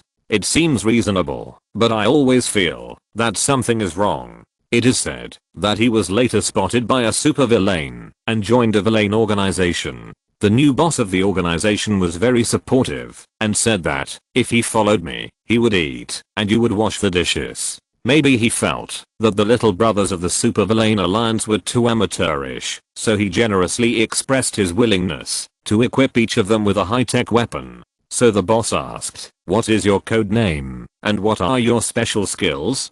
Crowbar was panicked at the time and said that my name is Crowbar, and my special skill is that I'm very good at using a crowbar. The boss fell silent after hearing this. Then not long after that, Crowbar got the first and only high-tech weapon in his life, which also gave him the qualification certificate of supercriminal, a crowbar that can emit waves. Seeing this, Chu Cheng thought that maybe the boss at that time couldn't think of any super weapon related to the crowbar, so he casually found a plasma energy rifle or something and rubbed it into the shape of a crowbar for him to use and stuffed it into his hand, saying, "Keep it, this is your weapon." So can their character design be more casual? Question mark. And from the introduction, shouldn't this guy be an 18th tier villain or something? Why does he appear in the superhero character pool? Then he read on and realized that this person once participated in the anti-hero organization Suicide Squad and worked for the government. The Suicide Squad is both good and evil. Although it is composed of villains, most of the members are recognized as anti-hero characters, just like Marvel's Thunderbolts. Chu-Cheng. So this 18th tier anti-hero character will also appear in the character pool. He seemed to understand a little bit. This is like the cafeteria auntie who takes a full bowl of green peppers with one spoon when serving rice, and takes away a few scattered pieces of meat. Unscrupulous merchants also like to stuff a few rare cards that you might need into a bottomless card pool, and then piece together a bunch of junk that you can't figure out what they are for to make up the numbers. He then thought of the countless 3rd tier, 5th tier, and 18th tier unpopular heroes that Marvel and DC have produced endlessly over the past 100 years since their founding, and his hands and feet suddenly turned cold, as if he felt the deep malice from the unscrupulous merchants. Chapter 32. 50 to 50. Chu-Cheng recalled his limited memory of American comic hero settings. He vaguely remembered that in the Marvel Civil War comics, when the Superhero Registration Act was implemented to collect information on all superheroes, someone mentioned that there were more than 3,000 registered superheroes in New York, the main world of Marvel at that time. This was even just in New York, not counting the messy superheroes scattered around the world, and even more like Inhumans and mutant heroes, and then all these were only counted on the Marvel side. In terms of the number of heroes, the neighboring DC was also not ambiguous at all, and there were a lot of unknown and unpopular heroes. No one knows how many unpopular heroes that are useless may be stuffed in this broken card pool. The excitement of shipping calmed down immediately. It felt like someone forced me to finish a whole season of Boruto when I was excited, and I couldn't light it, even if I put firewood on him. I drew all the remaining hero points in one breath, and 2 useless heroes were released. During this period, an equipment was also released, Hawkeye's wrist guard, which seemed to be useless. All the points were used up.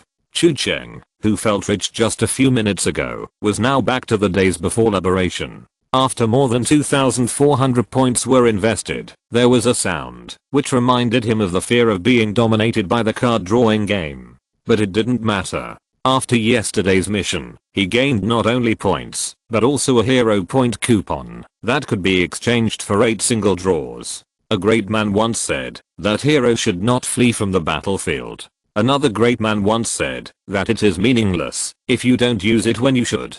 I must draw the card immediately. When the 3rd to last draw was drawn, a flash of light burst out, and a solid blue figure appeared in the light, standing straight in the middle of the screen. He was wearing a blue uniform, and the whiter was clearly printed on the forehead of the cross-section helmet, and a pair of snow-white small wings were installed on both sides. It was the famous Marvel Avengers pioneer, the American hip with a horse girdle in his hand, Captain America. Speaking of Captain America's name, everyone should know it. But compared with the other immortal teammates in the Avengers, the reason why this one can take on the responsibility of the Avengers leader is mainly because of his rich combat experience and command potential, as well as his psychological counseling and ideological construction work for the team members. He is called Political Commissar Luo. Of course, Chu-Cheng doesn't care about this part. What is more important to him is the hero's ability and equipment performance. The heroes shipped before are not comparable to Batman and are basically crushed in all aspects, but the Captain America ship this time is different.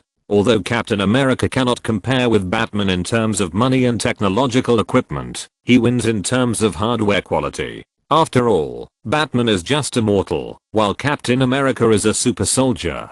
As a representative character of American comics super soldiers, he has physical fitness that completely exceeds the limits of the human body. As for where his ability limit is, this has always been a major unsolved mystery in the American comics circle. The main reason is that his super soldier serum is very abstract and is a scientific product of idealism. This thing is said to be able to respond to the heart of the injector, not only making good people better and bad people worse, but also allowing the injector's inner strength to react to the body. This gave rise to all kinds of confusing scenes of Captain America.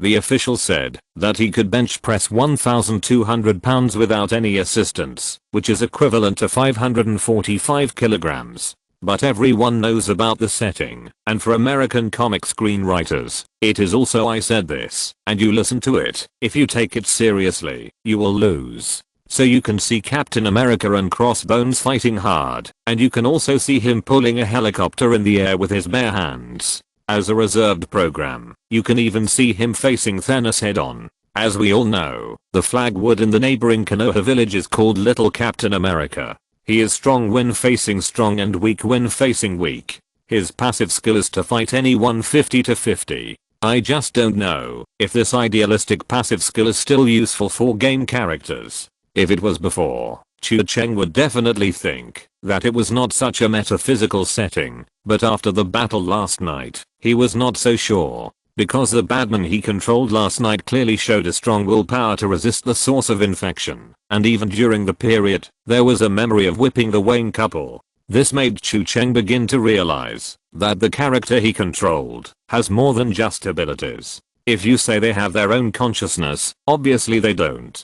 After all, they have no subjective will, and they completely accept Chu Cheng's orders and follow his will. If they are asked to go offline, they will go offline. If they are asked to charge, they will charge. Even if they die, they will not frown. But if you say there is no consciousness at all, Batman will obviously be affected by the source of infection, and he also shows his unique superhuman willpower. So Chu Cheng tends to think that it should be somewhere in between. The heroes in the game are indeed just virtual characters, but the characters are given not only superpowers and equipment, but also their background and spirit. For example, Batman's refusal to kill, his difficulty in letting go of his parents' death, and his extraordinary spiritual will are all written into his character settings, and these settings are also regarded as part of the character and perfectly restored. By analogy, perhaps the characters in the game are the projections of superheroes in another world, with the complete characteristics of the heroes themselves from spirit to ability, but they are still game characters in the hands of players. Players draw characters from the card pool, and can operate and control these characters to fight and perform tasks, but players do not play these characters, but exist behind the scenes to command them. We generally call this identity Captain Admiral or Doctor. However, the biggest function of this identity is often to play other functions without even showing the face in the book, and it has almost no impact on the main plot. It would be better if the new Captain America could have a 50-50 passive, but even without Captain America's basic physical fitness, it is still quite good. In addition, his world-class fighting ability in Marvel settings is completely effective against ordinary infected people. Another major feature is naturally the vibranium shield that symbolizes his identity. This thing is also Marvel's exclusive black technology. Don't look at its appearance as a star-striped horse good cover that looks unremarkable, but in fact it has extremely powerful defense. It is indestructible and can absorb kinetic energy. Captain America can perfectly absorb the impact of the explosion by using this thing like a pot cover to turn it upside down on the grenade, and he can also resist single soldier RPGs without any damage. Although it is a bit cheap to be split by Thanos with a few casual slashes in the movie Avengers 4, it does not affect the degree of this artifact. Anyway, this draw still made Chu Cheng feel more balanced. After all, this was the first proper superpower character he had drawn from the pool. There were only 2 chances left to draw a card. After Captain America came out, Chu Cheng felt more balanced. Now he was like a salted fish who had already eaten the guaranteed minimum. He was casual about the remaining 2 draws, and he didn't have any hope of getting a draw anyway. Another one, thank you for participating in the transition. And the last one, I never expected another flash of light, and then a huge thing stood in the middle of the screen. Chu Cheng was stunned when he saw this thing. Is this a bat signal? PS please give me a monthly ticket. Please give me a recommendation ticket. Chapter 33 The Vigilant Watcher. Within 2 days after the incident, the whole city of Jiangdu was in an uproar. Such a huge monster was rampaging in the streets of the city. Anyone with eyesight could see it in the nearby streets. Although the river crab god was dispatched urgently and worked overtime for a whole day, he still couldn't stop the news from spreading among insiders. On the second day, the river crab beast seemed to have given up treatment and did not delete the posts or block the messages, with a tendency to destroy it quickly. The unrestrained network suddenly became lively, and descriptions of the night before were flying all over the sky. Overnight, there were as many as 10,000 insiders who claimed to be at the scene at the time, and vividly described the horror and crisis of the scene at the time. Rumors are like the devil's carving knife. Everyone who spreads them will leave their own marks on it. By the time it is spread to 10, and 100 times, it may have been carved into something. The river crab beast seemed to have given up,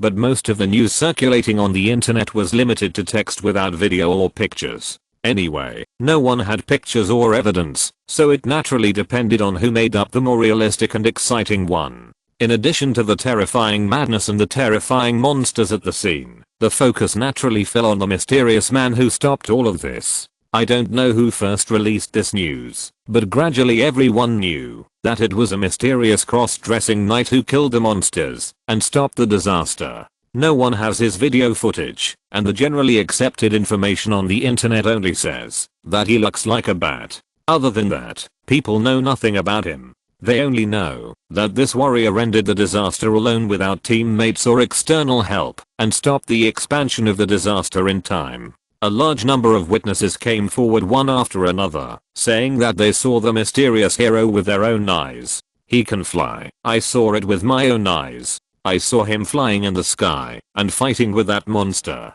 I saw it too. I can testify. I saw him flying all over the sky from the window of my grandma's room. And he must have superpowers. I saw him blast that big guy away with one punch, and the building was crushed. He can also cast spells. He can spit fire, freeze, and call the wind and rain. I bet a bag of spicy snacks that he must be a wizard.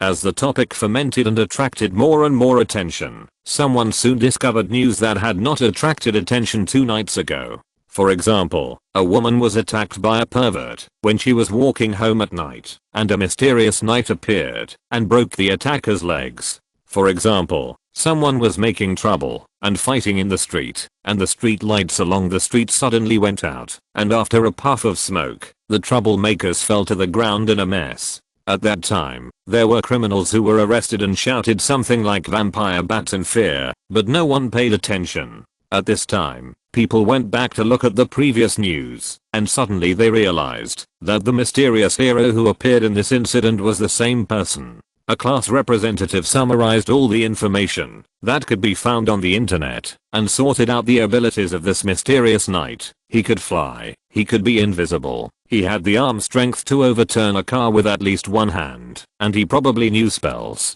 At nightfall the next day, the official finally spoke out. A department called the 9th Special Service, which no one had ever heard of before, stood up and held a press conference. In this press conference, the spokesperson disclosed the information about the existence of the infected to the public for the first time, and even stated that the official website of the 9th Special Service would be announced starting tonight, and everyone could check more details about the infected on the website. A stone stirred up 1,000 waves, causing an earthquake at the entire social level. Although there were clues of abnormal events before, there were also some conspiracy theorists who kept mumbling that the official concealed the news, and there were many alien invasions that predicted the destruction of the Earth star. But even so, no one believed it, or no one was willing to believe that such a thing would be true. The first thing that spread widely through optical fiber and telecommunications was fear. On the night after the official announcement, everyone realized, sooner or later, that the world they knew might no longer exist. From now on, they will live in a world where they need to be cautious everywhere. They need to adapt to a life where everyone around them may be crazy. They need to be wary of every darkness and shadow they pass by, and they need to check themselves all the time to make sure they are not crazy. At the same time, that night, bad behavior appeared in various places. All kinds of crime rates suddenly soared overnight. Maybe someone felt lost in the panic about the future, or maybe someone was using infection as a cover to release the evil thoughts that were already entrenched in their hearts. That night, the Jiangsu office building of the 9th Special Service. Luo Yajin stuffed his crumpled uniform into the locker in a mess and changed into casual clothes. He zipped up his backpack and slung it over his back. Ready to go? His boss Chen Miao leaned against the door at some point. Luo Yajin didn't even look back. Just a few days off. It's not the first time anyway, he said indifferently. It is strictly forbidden to shoot ordinary people who are not infected. Although perhaps those he killed were deserving criminals, many of them were ordinary people who had not been infected.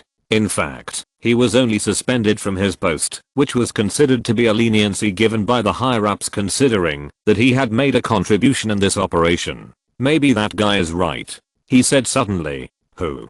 Chen Miayu asked. That laughing madman. Luo Yajin sat in the swirling clouds of smoke. He said that what people are afraid of is nothing, all the unknown and uncertainty. Those fears were originally hidden in the deepest part of everyone's heart, and the publicity of the infection incident unearthed them. Fear drives society to begin to change, drives people to release their primitive side, and makes the world begin to approach its original appearance. It started again. Chen Miayu shrugged. Is it about your pessimistic arguments again? It's realism. Believe me, the demons created by human beings themselves will surprise themselves. I have seen a lot of this when I was in the Public Security Bureau. Luo Yajin took a puff of cigarette and pondered for a moment. A new era is about to begin, and the extraordinary will become the fuse. He said, people's fear of the unknown will be unprecedentedly magnified, and uneasiness and anxiety will lead to deeper darkness. So I would say that the next era will be a dark era, and the bottom line will become unprecedentedly cheap. The era when people can sleep peacefully is over. People need to be wary of every darkness and every shadow around them, and even need to be vigilant at all times to confirm whether they are still normal. So you definitely won't like this era. Won't like it? Are you kidding? Luo Yajin laughed and changed the subject. I love this era to death. He put out the cigarette butt and smiled lightly. This means that I will have endless scum to kill next. I will kill those lunatics and crush them all until there is no one left, or I will be finished before that. But no matter what, I will enjoy this process very much, even if I'm alone. Chen Miayu's pretty face was tense for a while, but she burst into laughter after a moment. Haha, sorry, it's just that the way you say these things seriously is a little funny. She waved her hand, but you are exaggerating too much. She wanted to say something else, but was interrupted by a burst of hurried footsteps in the corridor. The two looked in the direction of the sound and soon saw Tang Li panting at the door. Did you see it? She asked straight to the point. What did you see? The two looked at each other. Quick, look out the window.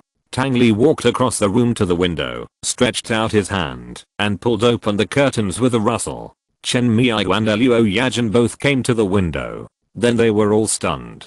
The dark night sky, without moonlight or stars, seemed like an endless curtain extending to the horizon. And in the middle of that deep and boundless background, there was only the unique light source that seemed to illuminate the entire night. The warm golden light penetrated the thick black clouds, leaving a circular light area in the night sky, and a sharp edge bat lay across the middle of the light area. There is no light path, and it cannot be traced. It is like a full moon hanging high in the night sky. It is like the only beacon in the darkness, and more like a sleepless watcher in the night. It is a signal. A simple signal that anyone can understand immediately. A new era is coming, and the world will usher in changes. But with the arrival of this era, it may not be only darkness. When people walk in the night and see darkness and shadows, they don't have to be afraid.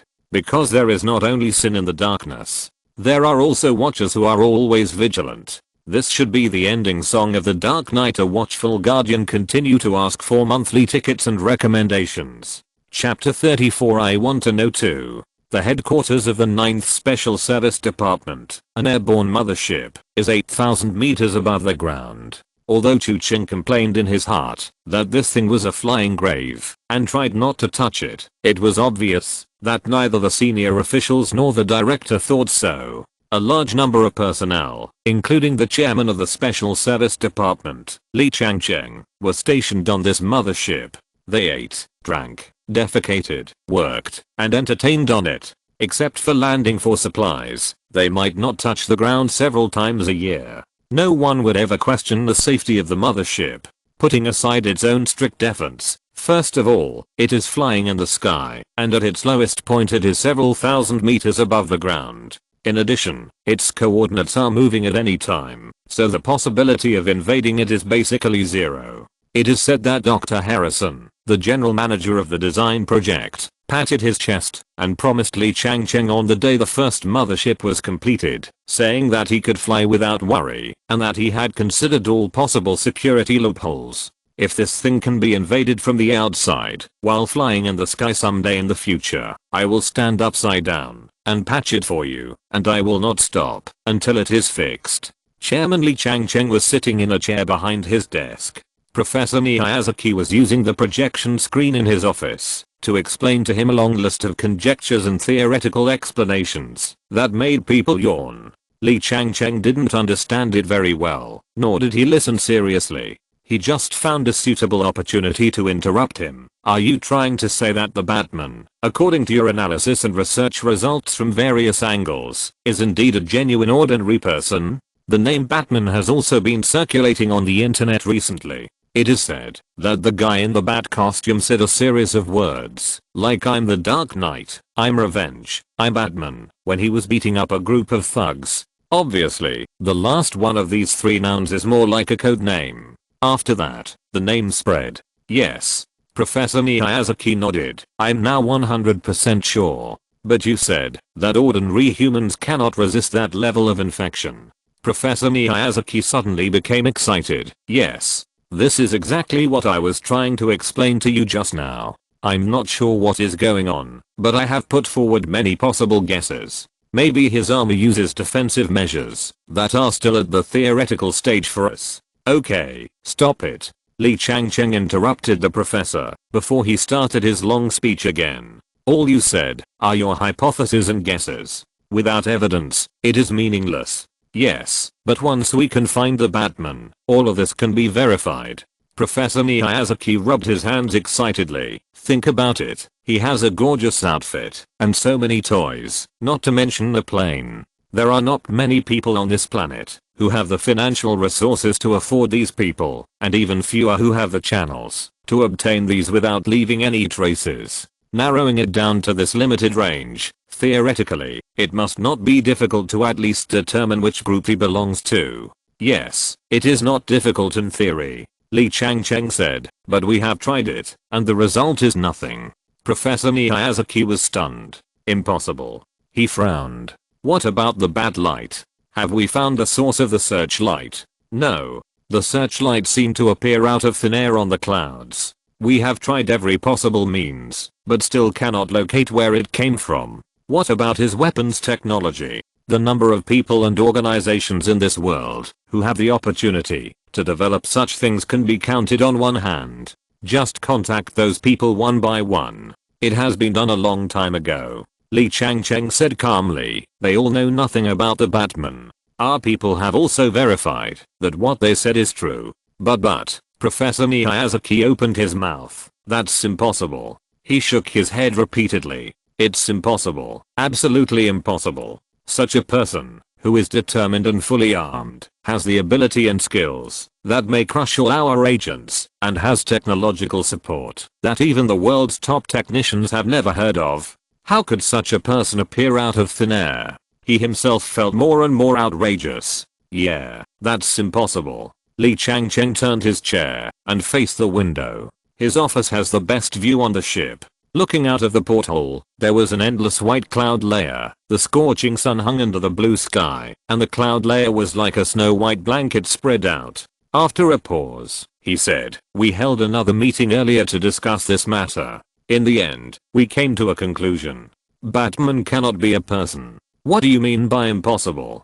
Professor Miyazaki also reacted quickly. You mean, although he is the only one acting, there may be an organization behind him? An extremely large organization that we know nothing about, Li Changcheng said. It is not easy to come to such a conclusion, because in the past, no one believed that such a thing could really exist. Mysterious organizations often only exist in fantasy works. Reality does not provide soil for the development of any mysterious forces, let alone an unknown organization that surpasses their official technical strength. But after excluding all the impossible, no matter how absurd it is a fact. This is the only conclusion they came to after excluding all other possibilities in the meeting. And the video images of Batman Lee Chang said, "Have you seen the videos circulating on the internet?" "I have seen part of it." Professor Miyazaki shook his head. "We have integrated all the videos of Batman's actions taken by citizens' mobile phones and road surveillance cameras, but in fact, there is basically no direct footage of his posture. He seems to be invisible, appearing and disappearing like a ghost. Sometimes he will hack the surveillance of the operation area in advance, and sometimes he will use flash bombs or smoke bombs as cover. He is very fast, often only a dozen seconds from entering the battle to leaving. He is quick, precise, cautious, and calm, and will cut in an impeccable way. Even our best agents may not be able to compare with him." There is another point. In Agent Luo's shooting angle, after the source of infection was eliminated and the mental storm disappeared, the Batman disappeared. Our experts have repeatedly analyzed that video for several days, and no one can imagine which route he retreated from. It's as if he evaporated from the face of the earth. Now that I think about it, the most terrible and terrifying thing is exactly the conclusion you just told me. Lee Chang turned around and narrowed his eyes. "Point, he is just an ordinary person." Professor Miyazaki was silent. This series of analysis also made him realize more deeply how terrible this Batman is. The question now is, Lee Chang was silent for a while and continued, "Is there a second warrior like this Batman in that organization? Or is he just an ordinary member of that organization?" Professor Miyazaki shuddered. Lee Chang shook his head and did not continue to discuss this topic. At least for now, it is fortunate that the Batman and the organization he represents are at least superficially kind. But it is still unsettling to know that there is an unknown organization hidden in your backyard. Let's not talk about Batman first. How is the analysis of the source of infection going? Lee Chang asked.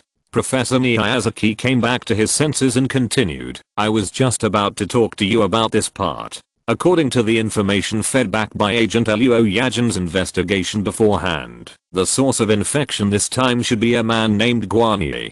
As he spoke, he projected the picture onto the big screen in the office, and Guan Yi's photo and all personal information soon appeared on the picture. According to Agent Luo's statement and the footage captured by his personal device, the source of infection at the scene was also Guan Yi, and he was eventually eliminated by Batman.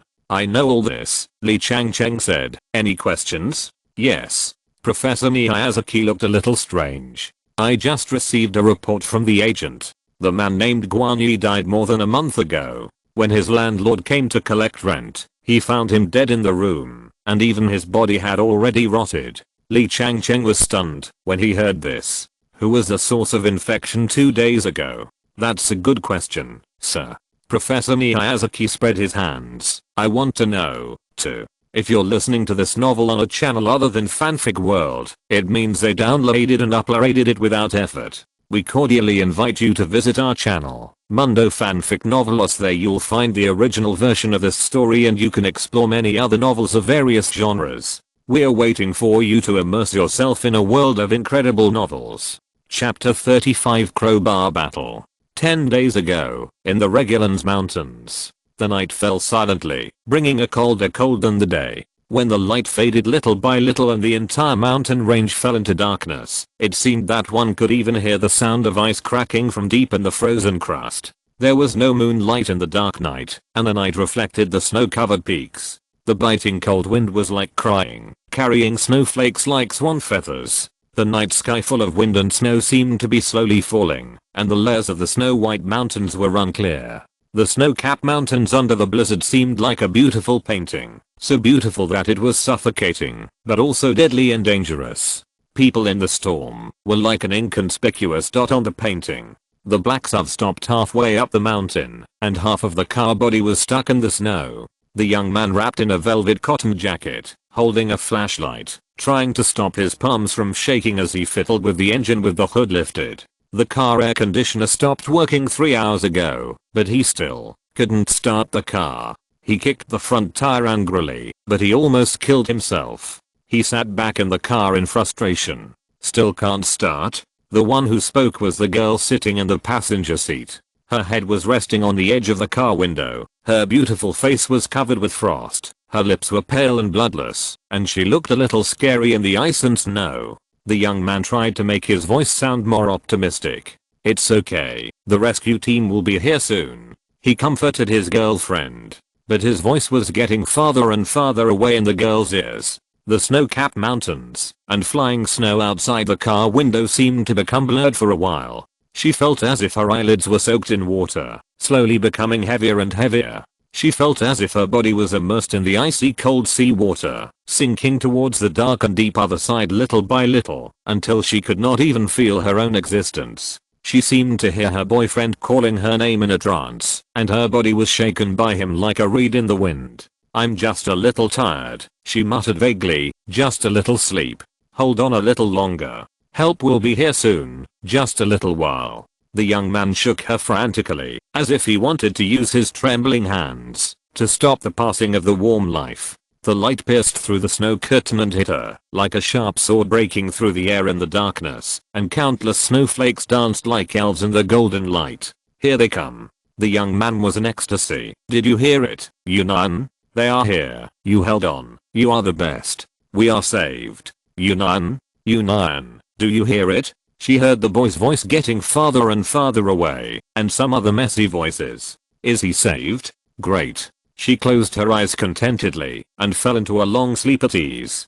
10 days later, now, bright fire burst out from the muzzle of the gun, and a hook shot out from the muzzle of the silenced gun, firmly grasping the edge of a building. The rapidly shrinking load-bearing fiber turned Batman into a dark afterimage and flew towards the position of the hook. Then, when he was close to the edge of the building, he suddenly disconnected the rope, and with an accelerated catapult, he jumped up a little higher. The cape behind him was instantly electrified within a few seconds, and it opened up into a glider with a whoosh, allowing him to glide in the air like a real bat. The memory fabric produced by Wayne Group is usually soft, but it can become hard when stimulated by electricity. It sounds like a material suitable for real men and a must-have for home flying.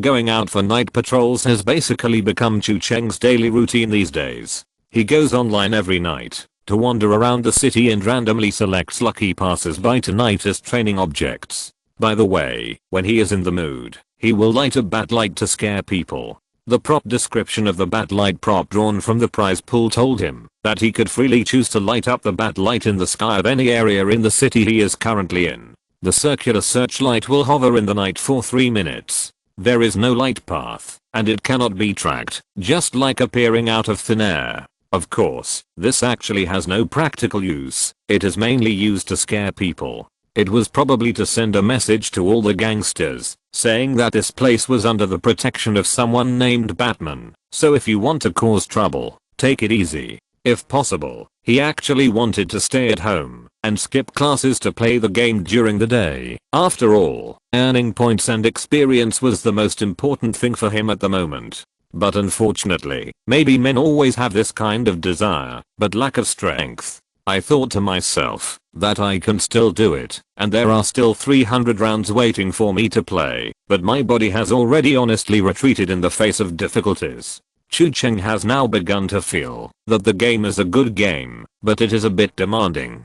If you play too long in one go, you will feel weak the whole next day. So although he hated that he had a few less livers, Chu Cheng had to pay attention to moderation for health reasons and try to go out only at night. It just so happened that there were more people who did things at night, and it was easier to earn experience. It was also easier to do things in the dark and windy night, and it was less likely to attract attention. This is also one of the reasons why Chu Cheng still likes to use Batman, even though he has already drawn several other heroes. In fact, he did try to give other heroes a chance before, but they were indeed not as good as Batman. Either it is too cheap and hard to use, and easy to attract attention, or it is too powerful, and consumes more power. He tried to control Captain America once. Although his physical strength is obviously stronger than Batman and his control feel is different, he was exhausted after playing for half a night, and he was much more tired than when he used Batman.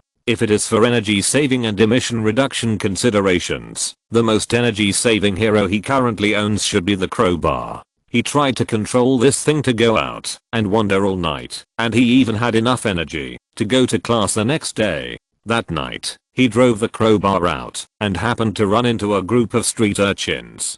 The leader was a non-mainstream plasma perm, and he led a group of people to carry TV consoles and other things out of a store. Those who knew that this was a fattening, and those who didn't thought it was a gotham $0 purchase sale. Chu Cheng then operated the crowbar to block the way of the group.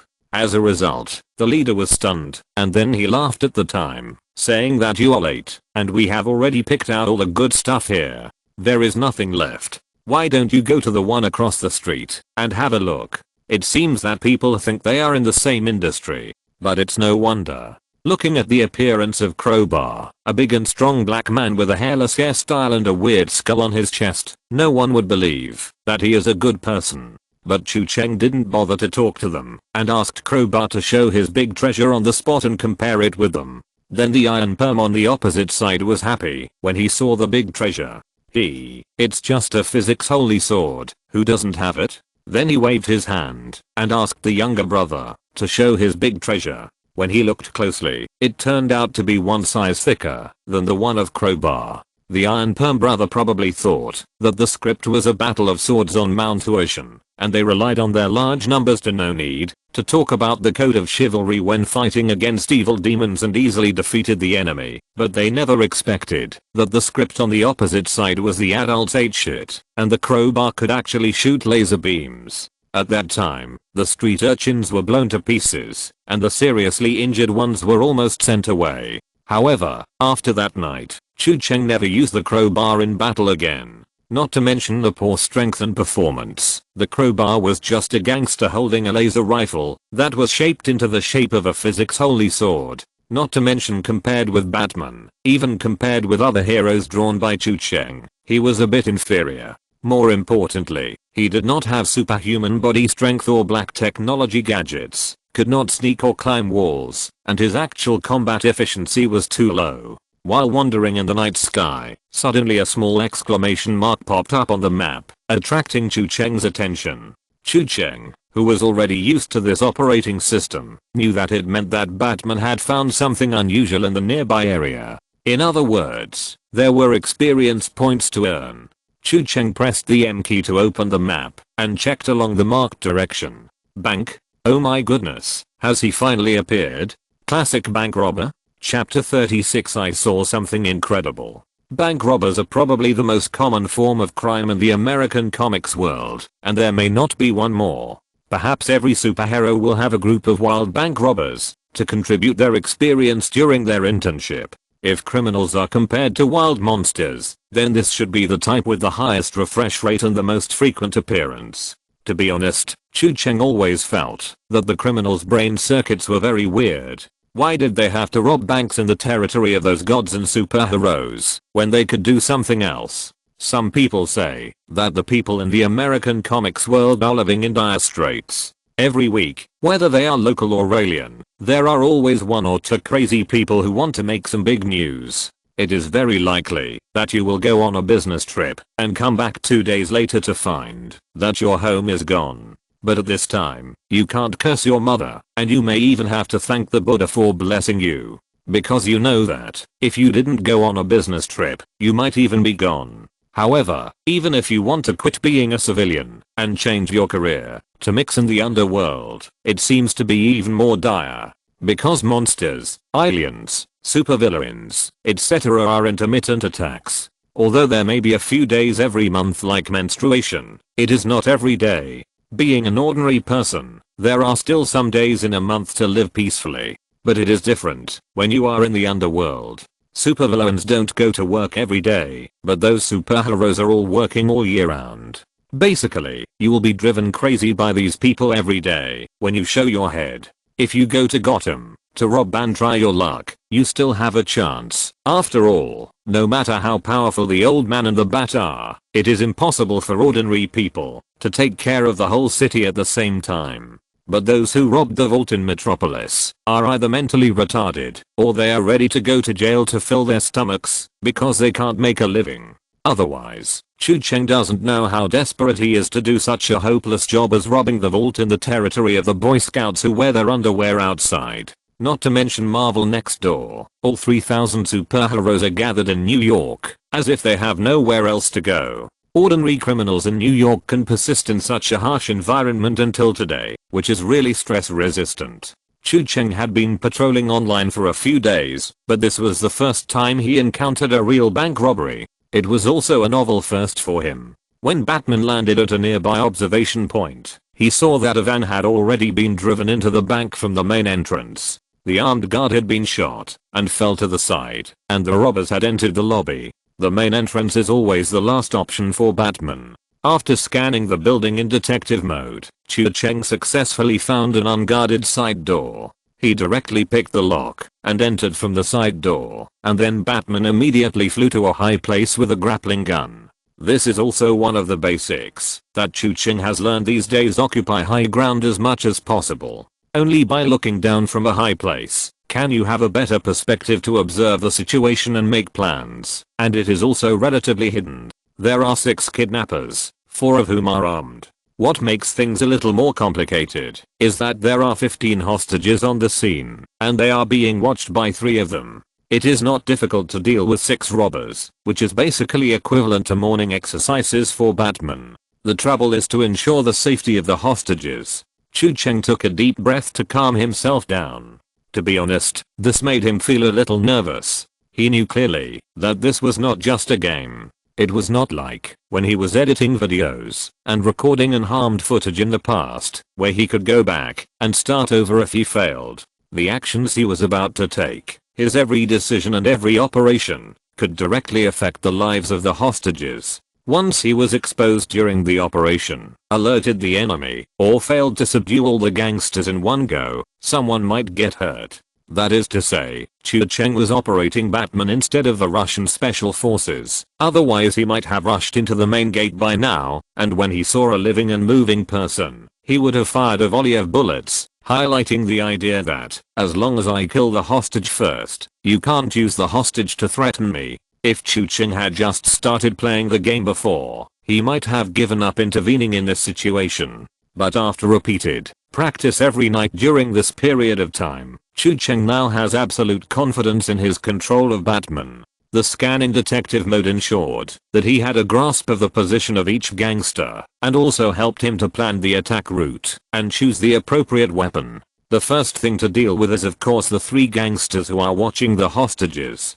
2 of the 3 are armed with guns, and 1 is holding a knife. The primary target is the 2 armed with guns. Batman quickly moved to a suitable angle in the air. He half crouched in the shadows, assembled multiple parts taken out of his belt, and manually assembled a black mechanical rifle with a full sense of technology. It is well known that Batman does not use guns, so his weapons, that look like guns, are naturally not real guns, but each has its own purpose. For example, the rifle he is holding now is an armed jammer, which has the ultra long range of a sniper rifle, and can launch a macro jammer. The jammer launched by it can cause the gun to explode and paralyze after hitting the target gun. It is a non-lethal weapon that can quickly disarm the enemy. Chu Cheng is still confident in his shooting skills in the game. He found the right angle, held his breath and aimed, and fired 2 shots. The 2 jammers were accurately stuck to the guns of the 2 gangsters guarding the hostages. The 2 robbers felt the guns in their hands tremble slightly. They were stunned for a moment, and before they could come to their senses, they heard 2 loud bangs, and the 2 guns exploded at the same time. The explosion tore the gun body into pieces, and the 2 robbers' hands were covered with blood, and they screamed like pigs being slaughtered. All the robbers were alerted instantly. At the same moment, all the lights in the hall suddenly went out with a buzzing sound, and the entire bank hall fell into an unsettling darkness. The 3rd armed robber standing on the other side felt someone pulling his feet, and the whole person suddenly fell backwards like a flat sand falling wild goose. The load-bearing fiber pulled him up, and he was dragged into the shadow on the ceiling, while screaming, and disappeared. There was only the last gun left. The last gunman just reacted and hurriedly tried to control the hostage, but a black shadow spread its wings and fell from the sky. The dark bat landed beside him and twisted his wrist with a backhand. Before he could scream, the gangster screamed and his gun fell to the ground. Batman followed up with a punch that made his nose bleed, and he fell on his back. The remaining gangsters around the hostage came to their senses and quickly drew their knives and reached out to grab a hostage next to them to try to threaten him. but Batman threw a dart from a distance. The dart pierced the robber's palm with incredible precision, and the blade fell to the ground with a sound. The robber held his hand and screamed miserably. In a split second, the 6 people were killed in an instant with the force of thunder. In just a moment, the lights came back on, and the robbers either fainted or rolled on the ground groaning with broken bones, and they had lost their ability to move. After a few seconds of silence, the hostages who were lying down got up carefully one after another, looked around to confirm that the crisis had been resolved, and then they all breathed a sigh of relief. At this time, Batman, controlled by Chu Cheng, was squatting on a high place in the bank. He was ready to wait and see before leaving to confirm that there were no other variables. As a result, you don't know until you see it. He accidentally glanced at the crowd standing up through Batman's perspective and felt that there was a person among them who seemed to be more and more familiar. He thought about it, turned on the detective vision, entered the reconnaissance mode of Batman's first-person perspective, and then magnified the eyepiece like a telescope and locked it on the man's face. Good guy, isn't that his good brother Wendy Futang? But why does this kid look so miserable, as if he has kidney deficiency? Then Chu Cheng found that the woman next to him looked like she came with him. She was dressed very delicately, and her age looked a bit like his mother. No, Chu Cheng remembered that he should have seen Wei Futang's mother, not this one. Out of curiosity, Chu Cheng activated the hearing amplification function to listen to what they were talking about. Then he saw the woman holding her good brother in her arms with a loving face. "It's okay, baby, don't worry, no one dares to bully you." Wei Futang was in a dilemma with a painful face, and his face was full of hopelessness and "I want to go home." Chu Cheng. It seemed that he had accidentally seen something incredible.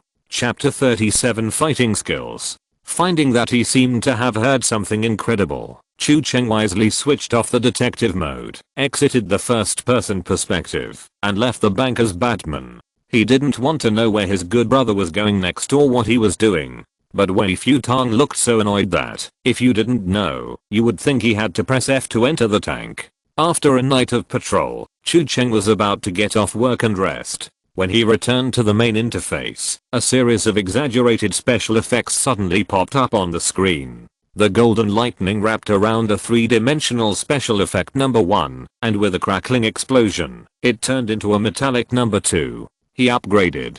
Hero switching function unlocked. Now players can choose up to one substitute hero when they go into battle, and they can switch heroes at any time according to the situation on the field. There is a 1-minute cooldown after each substitution. Chu Cheng. This is new. This means that he can use heroes with relatively outstanding comprehensive abilities and relatively balanced physical energy consumption to fight, and then use heroes with more outstanding abilities as substitutes. And when a hero falls, there is a second one to take over, which is equivalent to having an extra life. And this is a second level unlocking function. According to the Avengers and Justice League games that Chu Cheng had played before, superheroes can form teams to fight. For example, multiple heroes can be selected to fight together at the same time, and then the player can switch the operating perspective to any one of the heroes in actual combat, and the rest will be controlled by the computer AI. Including the Batman game Arkham Knight, there is a similar combat system, which can operate two characters to fight in a team at the same time, and the characters can also perform combo skills.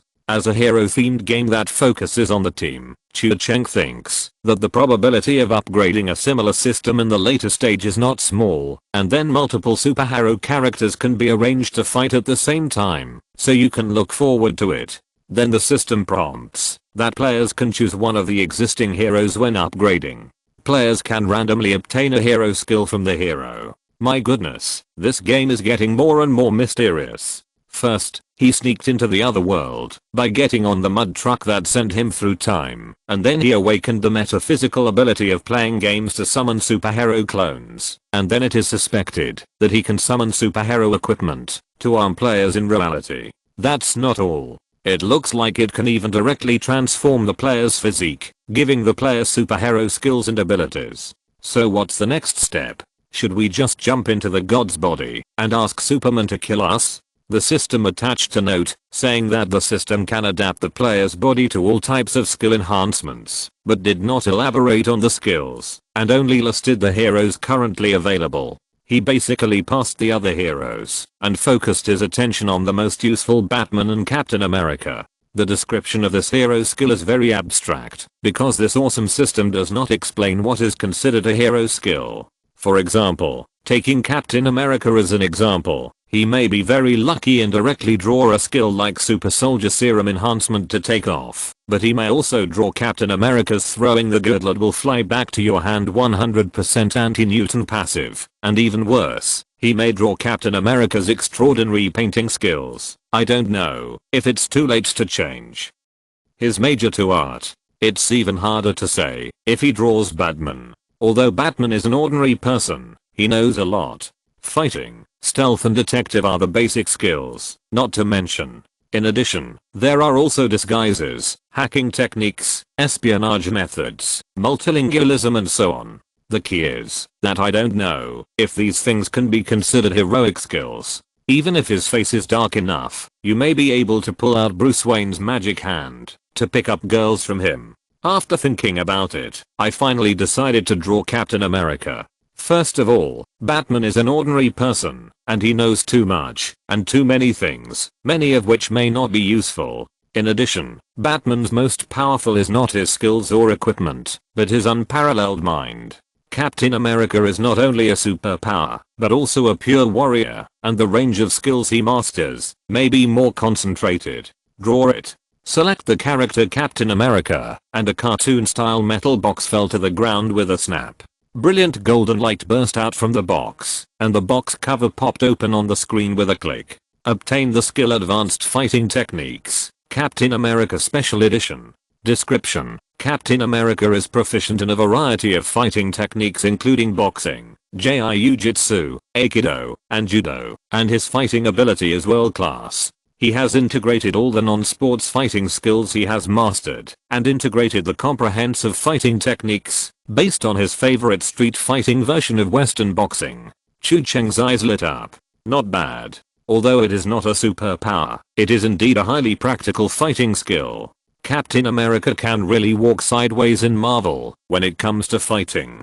There are many heroes and villains stronger than him, but there are only a handful of people in the universe who can suppress him. If you want to say what is the most valuable skill of Captain America, then his unique fighting technique is definitely the first choice. Although the Super Soldier Serum is good for strengthening ordinary people, it is obviously nothing compared to the many immortal level heroes that Chu Cheng may obtain later. But Captain America's fighting technique is different. Even if Chu Cheng draws out more advanced equipment and powerful abilities in the later stage, it is almost impossible to have a better choice than Captain America in basic combat skills. After clicking OK on the screen, Chu Cheng immediately popped up an interface similar to the character equipment. The equipment system is similar to the equipment bar of traditional online games, with parts for the head, torso, arms, legs, hands, and feet. Each part can choose to wear corresponding props. For example, the equipment that can be selected for the hands now is Hawkeye's wrist guard, and the head can be equipped with Green Arrow's eye mask.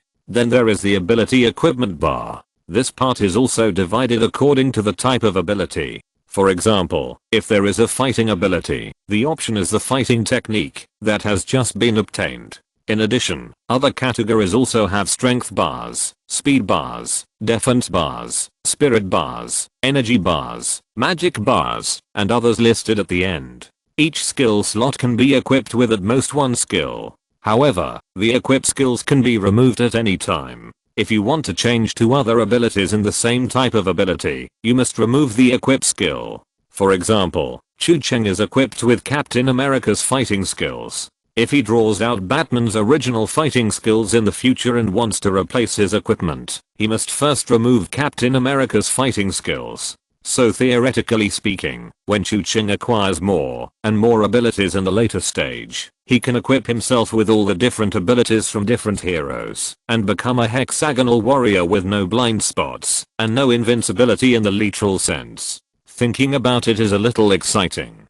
Of course, at least according to Chu Cheng's current thinking, both abilities and equipment are for self-protection and are the trump cards to save his life when he is accidentally in danger. Even if he really gets extraordinary power, he still has no intention of going out to cause trouble. As the saying goes, if you often walk by the river, you will get your shoes wet. Going out alone is not only easy to get injured, but also easy to be exposed.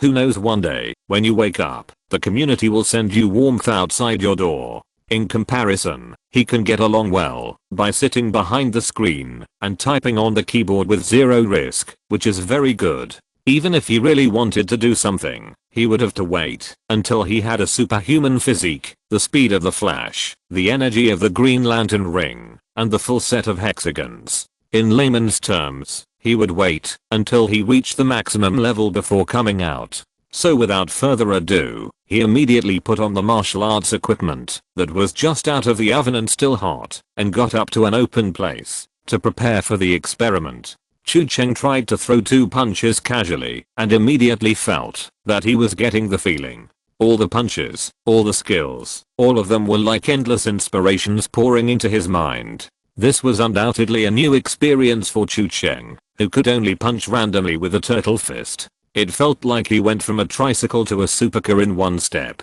Then wouldn't it be fun to just step on the accelerator? No need to think, punching is completely muscle memory. His 2 punches were the most standard and deadly punches, and the smooth connection of various variations would make even the top boxing champions marvel. Then a handsome high position spinning kick. Chu Cheng kicked with great grace, and then he stood still. His face looked as ugly as Superman who had swallowed a pound of kryptonite. Chapter 38, Shared Fate. Chu Cheng soon realized that he had miscalculated. Skills are skills. Although he may have the experience and skills of Captain America now, and he is also a first-class fighting master in the professional arena, it is limited to the brain. But the problem is that this person's brain and hands often disagree. Sometimes the brain thinks it can do it, but the hands have their own ideas. So although he has the experience and skills of Captain America, it is only on paper.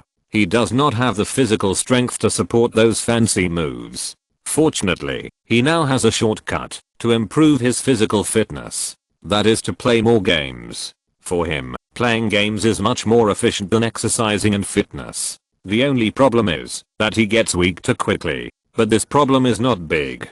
Chu Cheng has also slowly discovered that as the number of games he plays increases, his physical fitness improves, and each time he goes online, he becomes more and more persistent. The more persistent the exercise, the higher the efficiency, the stronger the physical fitness, and the stronger the physical fitness, the longer he can last. A virtuous circle. In addition, he unexpectedly discovered that taking drugs is actually useful.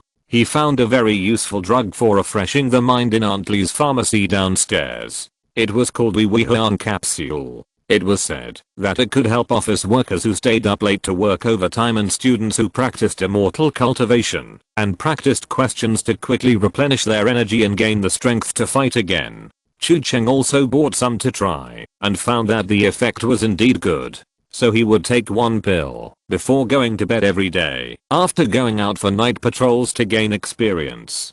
Don't say it, the effect is really good. The next day, I woke up refreshed, and it was much easier to get up.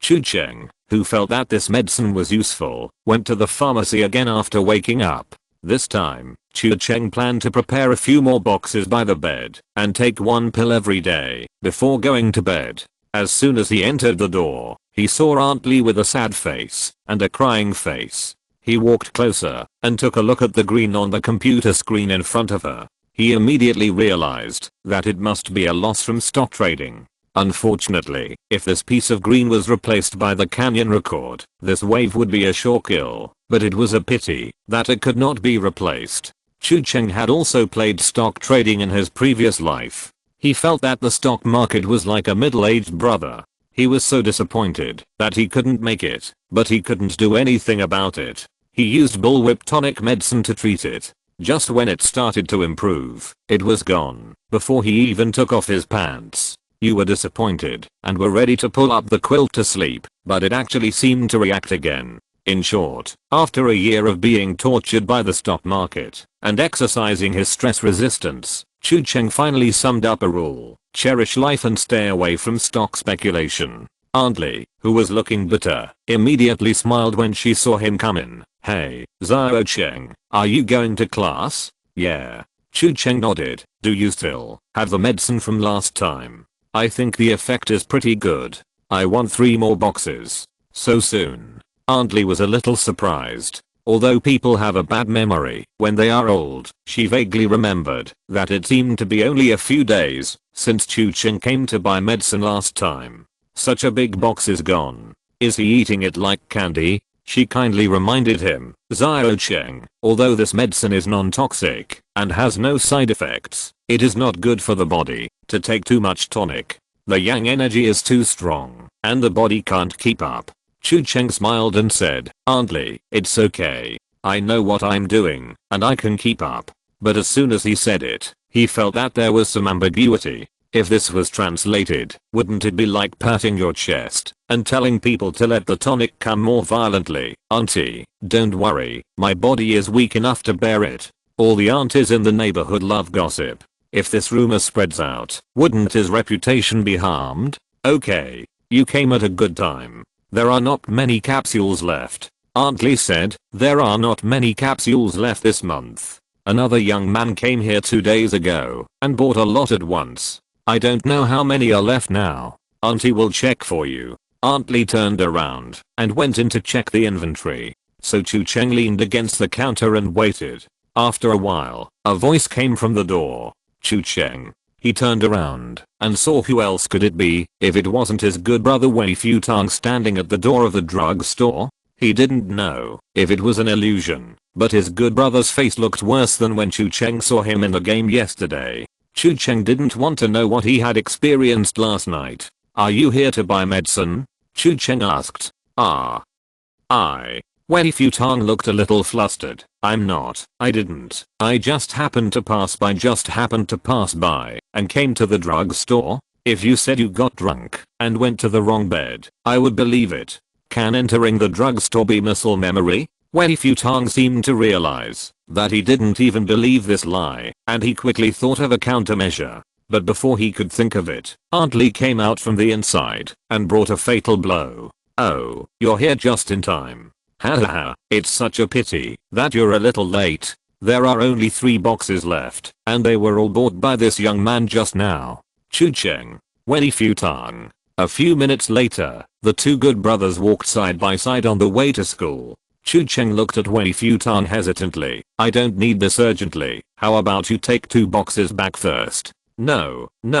Wei Futang waved his hands hurriedly, with an anxious look of take it away quickly, as if the medicine in Chu Cheng's bag was some kind of scourge. Well, okay, but you don't look very well. Chu Cheng glanced at his pale face and expressed his concern for his good brother's future happiness. Did you sleep very late last night? What? Oh, it's okay. It's just that I played video games last night, he said halfway and suddenly shuddered, taking back the second half of the words. Chu Cheng, I said.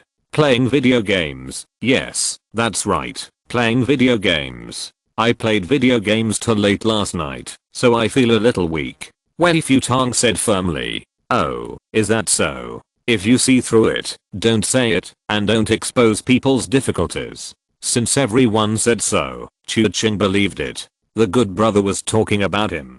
As if in a hurry to change the subject, Wei Futang quickly shifted the focus away from himself.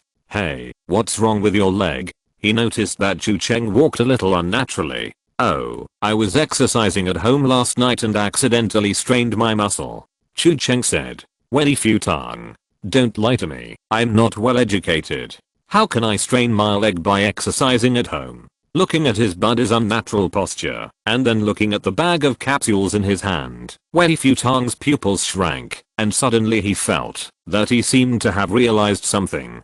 Then he looked at Chu Cheng's limping appearance and he actually felt empathy. He thought he had been working hard enough, but he didn't expect that his brother was secretly working harder than him. Nowadays, even if you don't want to work hard and lie down, you can roll up.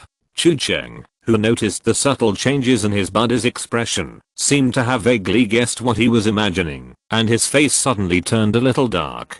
Damn, this is me playing video games for real, okay? Don't confuse me with you, you bastard. Ahem. Perhaps he felt that this topic was not suitable to be discussed in depth. Wei Futong changed the subject again. Then a trace of vitality suddenly appeared on his pale face, and he said excitedly, "By the way, don't be surprised when I tell you this."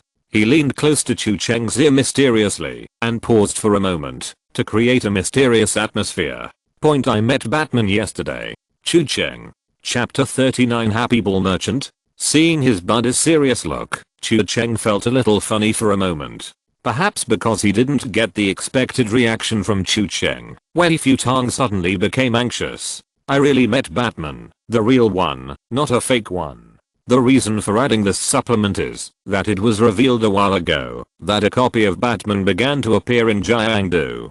Based on the principle that everything can be copied, a certain enthusiastic citizen was inspired to put on a set of Batman costumes and went out to fight for justice in the middle of the night. However, he may not have learned the skills well and was beaten up by local thugs in the first battle. If the nearby security guard hadn't arrived quickly enough, he might have been carried away directly. I didn't say I didn't believe it. Chu Cheng laughed. Strictly speaking, the one you bumped into was me. How could I not believe it? So Wei Futong vividly described the thrilling scene yesterday and described the bank robbery from the first perspective of a hostage. Forget about the discrepancies in many details. The key point is that Chu Cheng wondered if his buddy hadn't been lying on his back the whole time, holding his head and not daring to move. If he hadn't raised his head when he finished, Chu Cheng might not have recognized him until the end.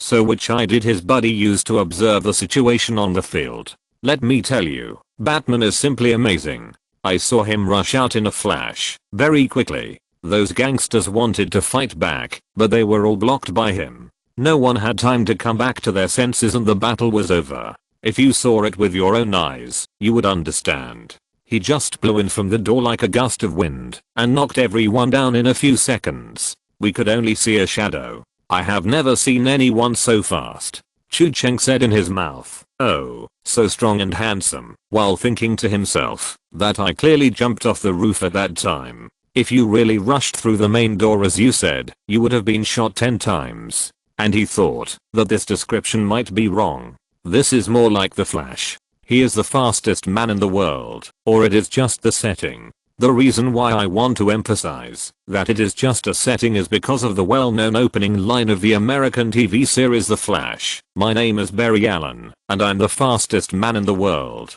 But God knows why there is always someone who runs faster than me in every season. Damn the screenwriter. Chu Cheng had no interest in his increasingly outrageous exaggeration, so he interrupted him and asked, "Come to think of it, you haven't told me yet. What did you do at the bank yesterday?" "Depositing money," Wei Futong said casually. "Oh, you are rich, and you have money to save." Wei Futong found that he had let the cat out of the bag, so he laughed out loud in a hurry. "Oh, well, didn't I always say that I wanted to set up a virtual store? I tried to do some business and saved a little money." Haha, what business? Rich woman's happy ball? Of course, the considerate Chu Cheng didn't say anything, just said oh. Wei Futong wiped his cold sweat and probably felt that talking too much would lead to mistakes, so he shut up.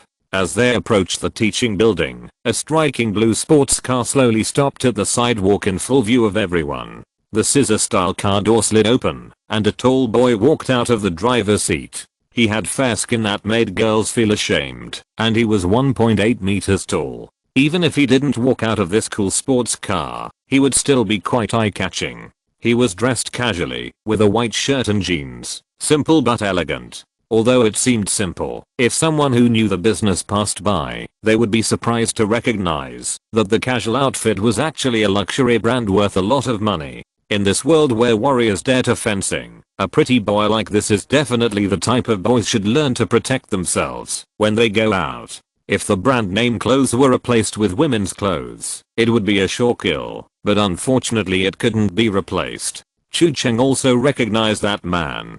Felix, a senior brother who was 1 grade higher than them in school, was also the second generation rich man from the family of the owner of the Grove Group.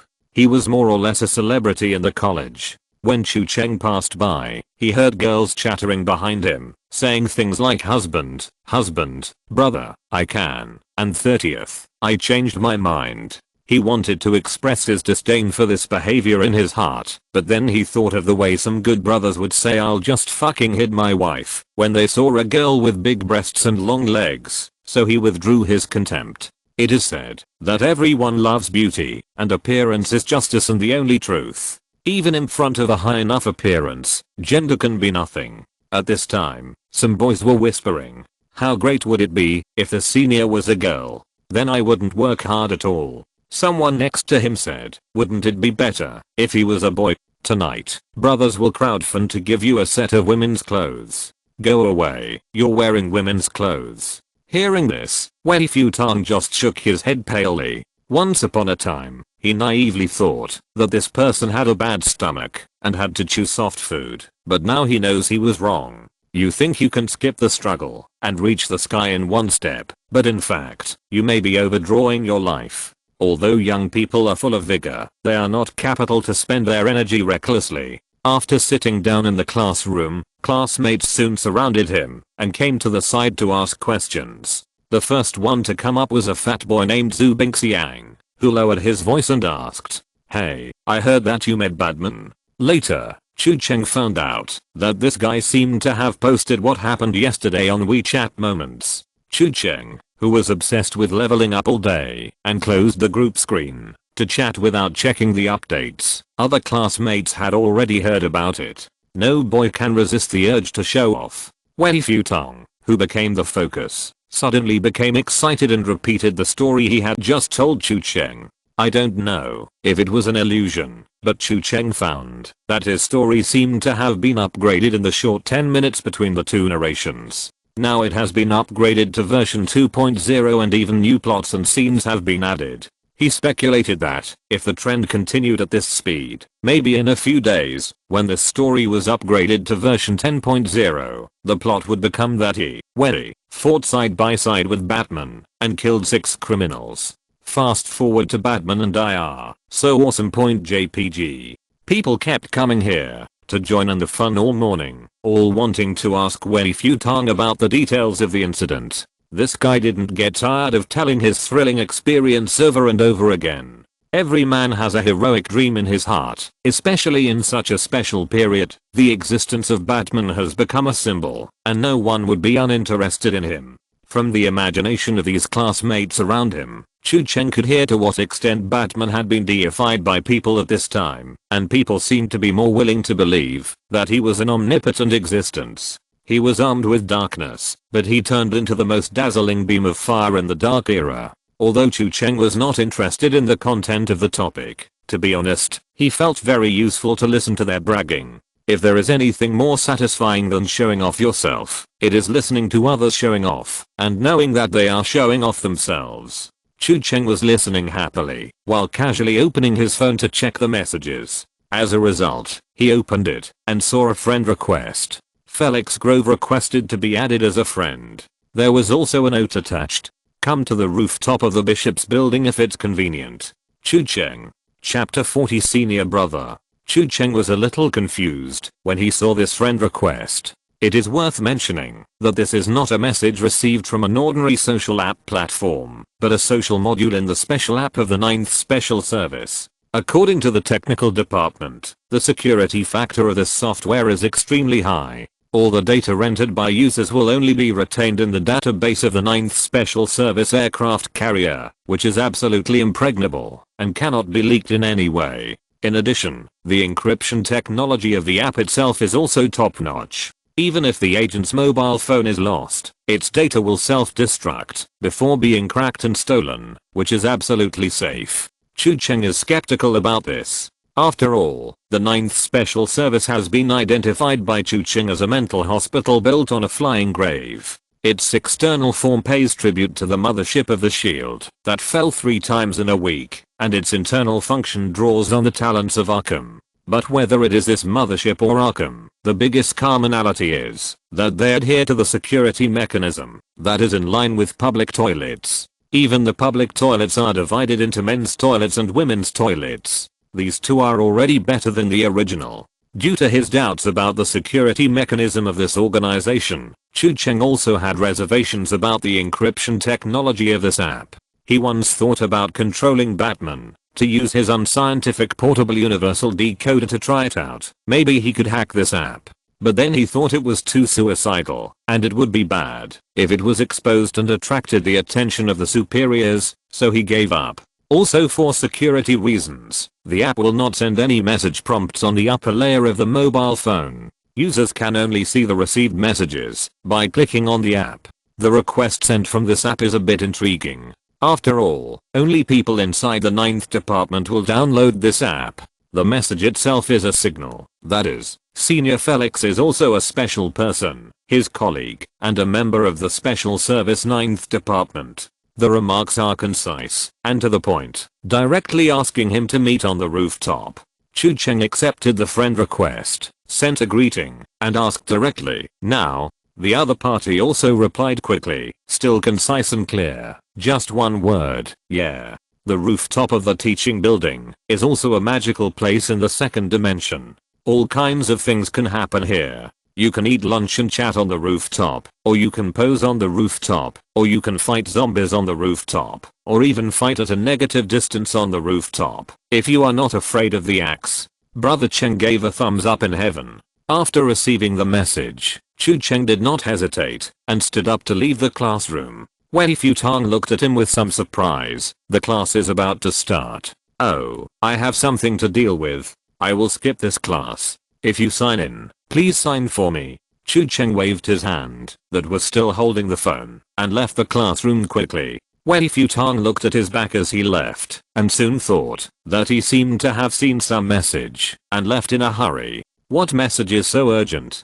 People are in the classroom and don't even go to class. Then he thought about buying medicine at the pharmacy in the morning, and he seemed to understand it immediately. He immediately showed a complex and awed expression. He joined the Women's Pay Alliance with the intention of not working hard, but now he found that he couldn't even beat them, even if he played badly. Now he has begun to seriously consider whether this path is not suitable for him. After slipping out of the classroom, Chu Cheng quickly came to the rooftop of the bishop's building, where Felix was already waiting. In fact, even if you put aside the filter of his identity and background, Felix is still an impressive person. A clean and white handsome face, a body of 1.8 meters, a pretty face, but still strong as a man. In short, it is probably the kind of handsomeness that is at the top level among ordinary people, and at the middle level among some readers. Senior Felix is also a straightforward person.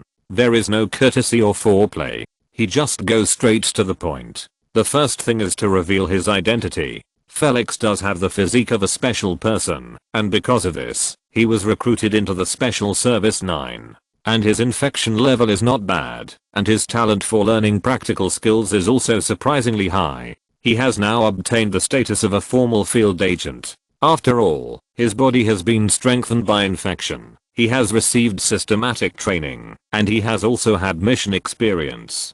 Compared with Chu Cheng, or 3-0 rookie who has no mutation, no training, and no experience, he is definitely an old hand. To be honest, Chu Cheng was a little surprised when he heard this. In his inherent impression, most rich people should be accustomed to the I pay money and you pay life mode of doing things.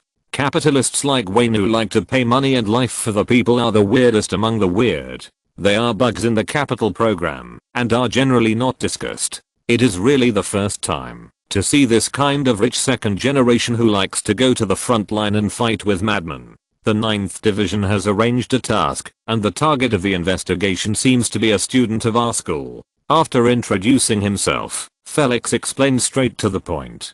Because there are only 2 members of the 9th Division in the school, this task is assigned to the 2 of us. I'm the captain. Then I'm the deputy captain? Felix was stunned for a moment, then chuckled. Okay. Then from now on you are the deputy captain and you must obey the captain's command. Although I would like to exchange a few words with you, I don't have much time. My car is waiting downstairs. So take this first, he said, handing a folder that had been prepared long ago to Chu Cheng. This is the document given by the superiors. It mainly contains information about the investigation target and the confession given by the target. Take a look at it in the afternoon to understand the details of our mission. I have reserved a seat at Valga in the evening and will treat you to a meal. Chu Cheng took a deep breath. He had never been to Volga, but he had heard of it. It seemed to be a local restaurant with a very high level. A meal could easily cost tens of thousands of yuan, a place that poor people dare not even think about. He originally felt that he could not afford it and wanted to refuse, but then he thought about it. The current situation is that the other person is the captain and he is the deputy captain. It is his duty to obey the captain's orders. Now the captain's order requires him to eat and drink. Then he, as the deputy captain, naturally has no choice but to do so. So Chu Cheng patted his chest.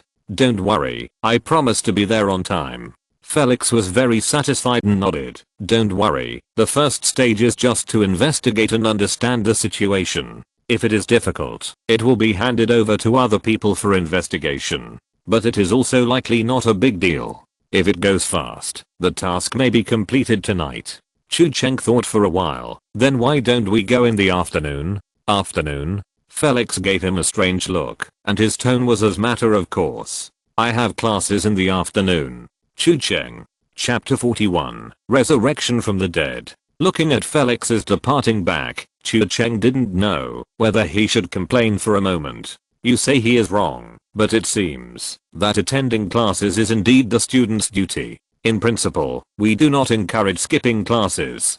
But if you say there is no problem, it seems that it is not completely impossible. Chu Cheng wondered why he even skipped classes and came to this rooftop just to hear his senior say that he would go to class. Besides, his senior is already a junior.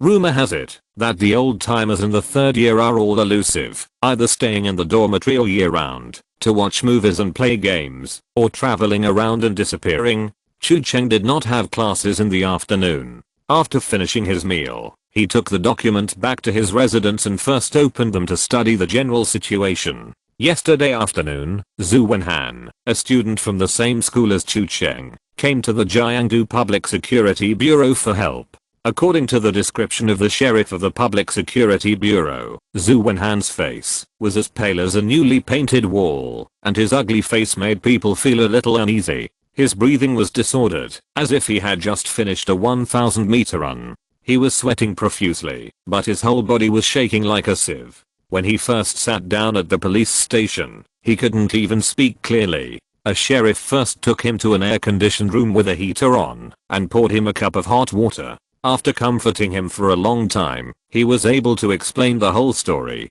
From Zhu Wenhan, the sheriffs learned that he was a student in Jiangdu, and that he and his girlfriend Jiuo Xiaoan had been involved in a disaster more than 10 days ago. It was a trip they had planned for a long time, and the location was a snowy mountain. It should have been an unforgettable journey, but the sudden blizzard turned the journey into a disaster. They underestimated the harsh environment of the snowy mountains and misjudged the impact of the weather. The mistake of the meteorological department made the alarm one step late, and the storm caused a rare avalanche, making it impossible for them to escape from the harsh environment. The rescue team arrived at the scene a few hours later, and both were sent to the hospital for treatment. Zhu Wenhan's injuries were relatively minor, and he recovered soon after recovering. But his girlfriend was not so lucky. After the doctor announced that the rescue was ineffective, the boy threw himself on the bed and cried for a long time. He couldn't remember how long it had been. He only felt that time had become a very vague concept to him at that time, or it should be said that the whole world had become blurred. He couldn't hear the doctor's voice and couldn't hear people coming and going. It was as if the whole world was left with only him and the girl on the sickbed. She was still as beautiful as in his memory. Long eyelashes, and a face that was even paler than usual. The blinds were blown by the breeze, and the mottled sunlight swayed on that beautiful face. It was as if she was just asleep, and she might wake up at any unusual noise every minute and every second. Until a certain moment, her long eyelashes really moved. The boy's pupils shrank, his eyes widened, and he held his breath. and stared at the girl on the sick bed, as if he was afraid to believe that his expectations in his heart would come true. But it was not an illusion. The girl's eyelids loosened, and then she opened her eyes with some effort. Her eyes were a little cloudy, and she looked like a lazy person who had just woken up in the morning. Zhu Wenhan was ecstatic and burst into tears while hugging his girlfriend. The doctor in charge, Dr. Lee, was also quite stunned when he learned about this. He returned to the ward to check Jiuo Xiaoan, who had just woken up, and then showed a strange expression. "How is it, doctor?" Zhu Wenhan asked anxiously while hugging the girl. Dr. Lee's first reaction was to look at the girl in his arms, as if he wanted to say something, but hesitated for a moment, but in the end he said nothing. "She is fine."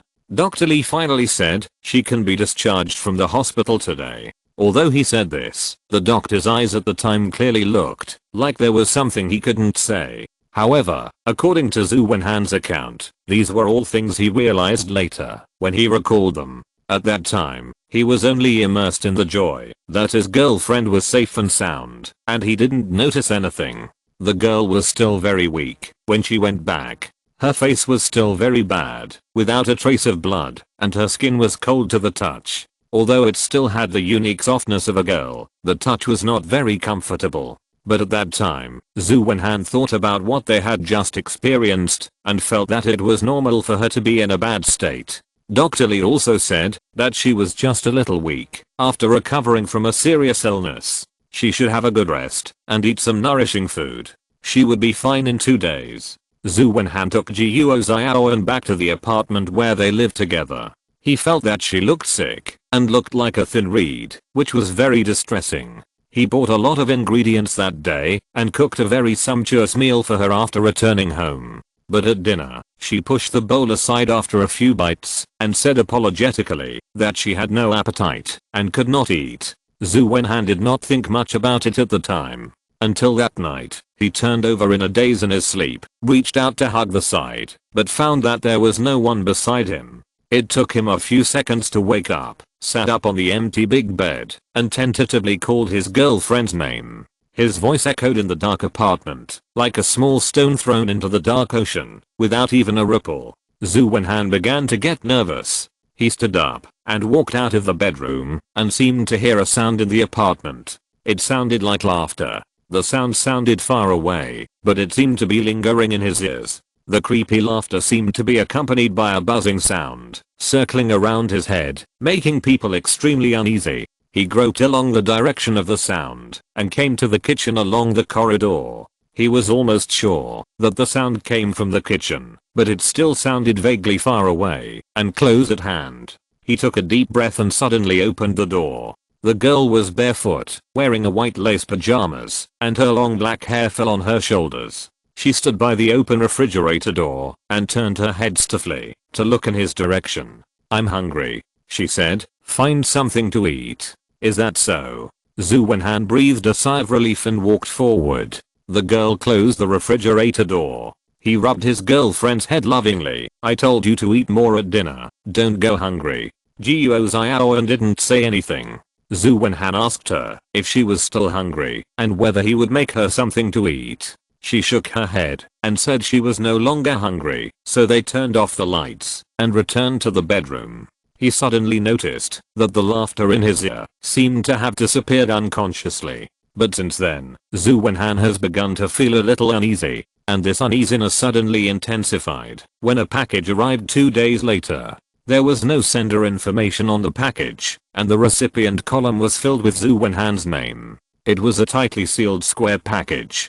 The rough appearance did not reveal any information about the goods, but it gave people a sense of weirdness for no reason. With a strong sense of foreboding, Zhu Wenhan opened the package. When he saw what was in the package, his hands trembled uncontrollably, and the package and its contents fell to the ground together, and he screamed instantly. It was a hand. If you're listening to this novel on a channel other than Fanfic World, it means they downloaded and uploaded it without effort. We cordially invite you to visit our channel, Mundo Fanfic Novelos. There you'll find the original version of this story and you can explore many other novels of various genres. We're waiting for you to immerse yourself in a world of incredible novels.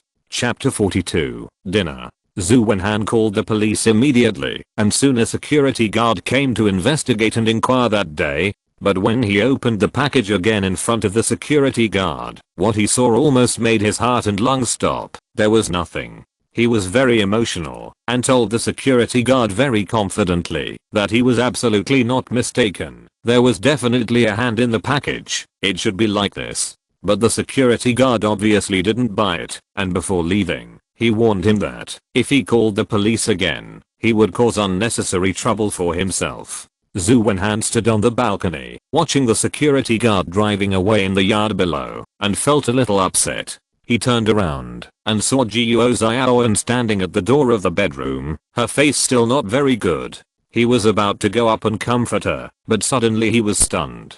He realized that the hand he saw in the package was very similar to his girlfriend's hand. Zhu Wenhan tried to tell himself that it was an absurd illusion, trying to convince himself that he was just a little overly nervous, but the effect was not very good.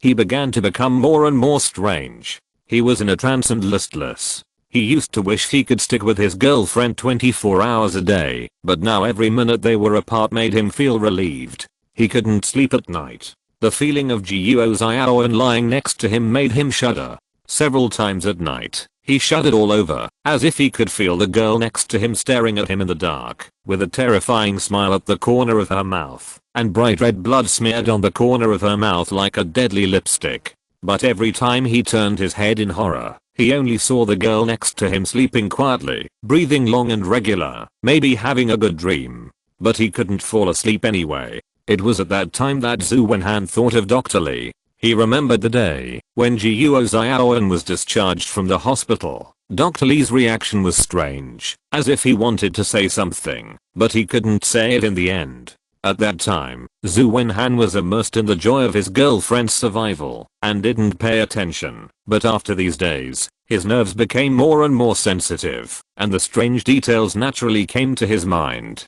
The next morning, he found an opportunity and lied to Jiuo Xiaoyan that his classmates had something to talk to him about. In fact, he went straight to the hospital. After leaving the apartment, he wanted to ask Dr. Li what he didn't want to say at that time. He successfully met Dr. Li, and the doctor obviously remembered him. When Dr. Li saw him, his face changed slightly, and he signaled him to enter his office with his eyes, and closed the door with his backhand.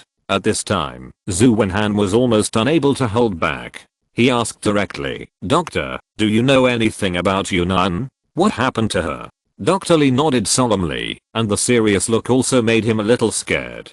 Zhu Wenhan had already prepared himself to hear the worst result, but he didn't expect Dr. Li to open his mouth. But he didn't say anything, as if it was stuck. After considering it again and again, Dr. Li said, "She's fine." Zhu Wenhan suspected that he had heard it wrong. "Nothing? Yes, she has fully recovered. If there is anything unusual, it may just be that her body is weak. It's okay." Zhu Wenhan felt a little confused.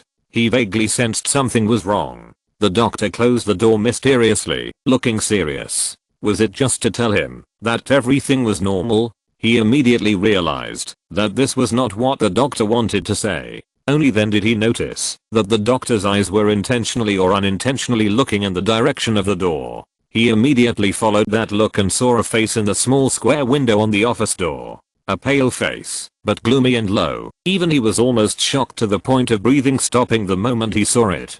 Zhu Wenhan soon realized that it was Jiuo Xiaoyan. He stood up and opened the door. "Why are you here?" "The doctor asked me to come for a follow-up check today." She blinked dully and looked at Dr. Li. "Is that right, doctor?" "Yes." Dr. Li nodded and seemed to intentionally avoid her gaze. The doctor's reaction made Zhu Wenhan's back cold. So Zhu Wenhan temporarily gave up the idea of continuing to ask and took her back first. He thought about finding an opportunity to get rid of Jiuo Xiaoyan and find Dr. Li tomorrow to find out the situation. But when he came to the hospital again the next day, he was told that Dr. Li did not come to work. He managed to find out the doctor's address, but when he went to ask, he was told by Dr. Li's family that he had not returned last night. The doctor was missing.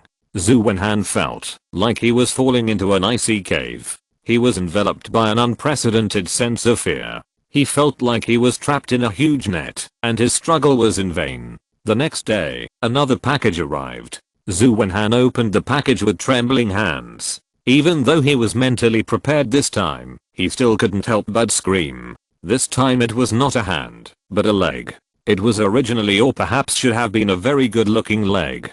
He then thought with even more horror that this leg looked very similar to Guo Xiaoyan's, both in leg shape and skin.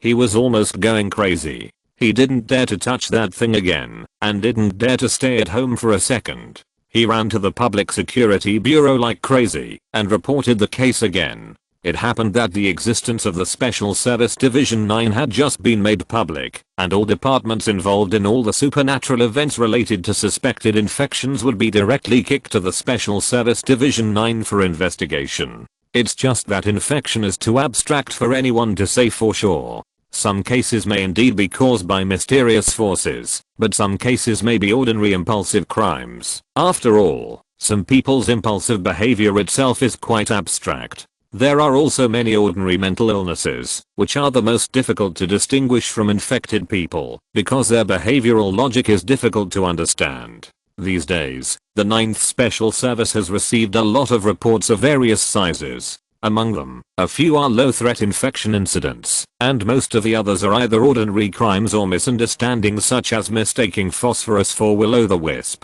So the 9th Special Service took over the ball and arranged for the 2 nearest special agents to investigate the details. That is, Chu Cheng and senior brother Felix. To be honest, after reading this, Chu Cheng also felt a little chill on his back. Although whether the matter is true or not has yet to be investigated by them, this story is a bit creepy, even if it is made up. But anyway, it's better to exchange opinions with senior brother first. It is estimated that senior brother invited him to dinner for this purpose, to discuss the case with each other and finalize the follow-up investigation plan. So Chu Cheng arrived at the designated restaurant 10 minutes early. The waiter in a tuxedo at the door asked his name, and then politely led him to an elegant private room with luxurious decoration. Chu Cheng sat down in his seat, and sighed in his heart that the feeling of eating at a rich man's house is different. He waited and waited, and half an hour passed, but there was still no sign of his senior brother. He wouldn't be late, right? At the same time, in a blue supercar speeding on the other side of the city, the little blonde maid in a maid outfit was driving the car, and she glanced at Felix sitting in the back seat with confusion. "Aren't you inviting your colleagues to dinner tonight?" she asked curiously. "Yes." Felix crossed his legs and said while flipping through documents, "Doesn't uncle always nag me to pay attention to building good relationships and communicating more with colleagues in the Special Service Department? I'm inviting new colleagues to dinner tonight." "Then, aren't you going over?" the maid asked cautiously. "Go?" Felix showed a strange expression. "He's already been invited. Why should I go over?" Maid. Chapter 43 Apartment. Felix's thinking is very simple. I've already paid for you. You can't ask me to spend time with you, right? It's like boys buying games. 99% of the games in a warehouse are new and have never been played, but it doesn't hinder their continued enthusiasm. I paid for the game, why should I spend time playing it?